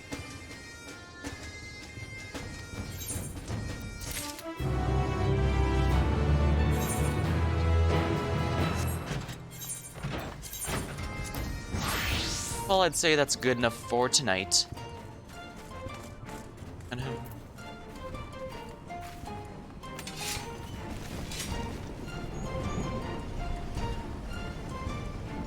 I think that's to unlock or making relics from Heaven's Ward, copies of relics from Heaven's Ward if you liked one of the earlier sets instead. So I don't think that guy unlocks anything important, but for now, well, I did get to do the raids like I was hoping, and since the holidays are coming up this weekend, I might not be streaming too much, but rest assured my YouTube channel will still be updating in that time, so hopefully, yeah, there'll still be plenty to watch if you're seeking it. Alright, till next time, thank you for watching, hope you had a good time, and I'll see you later.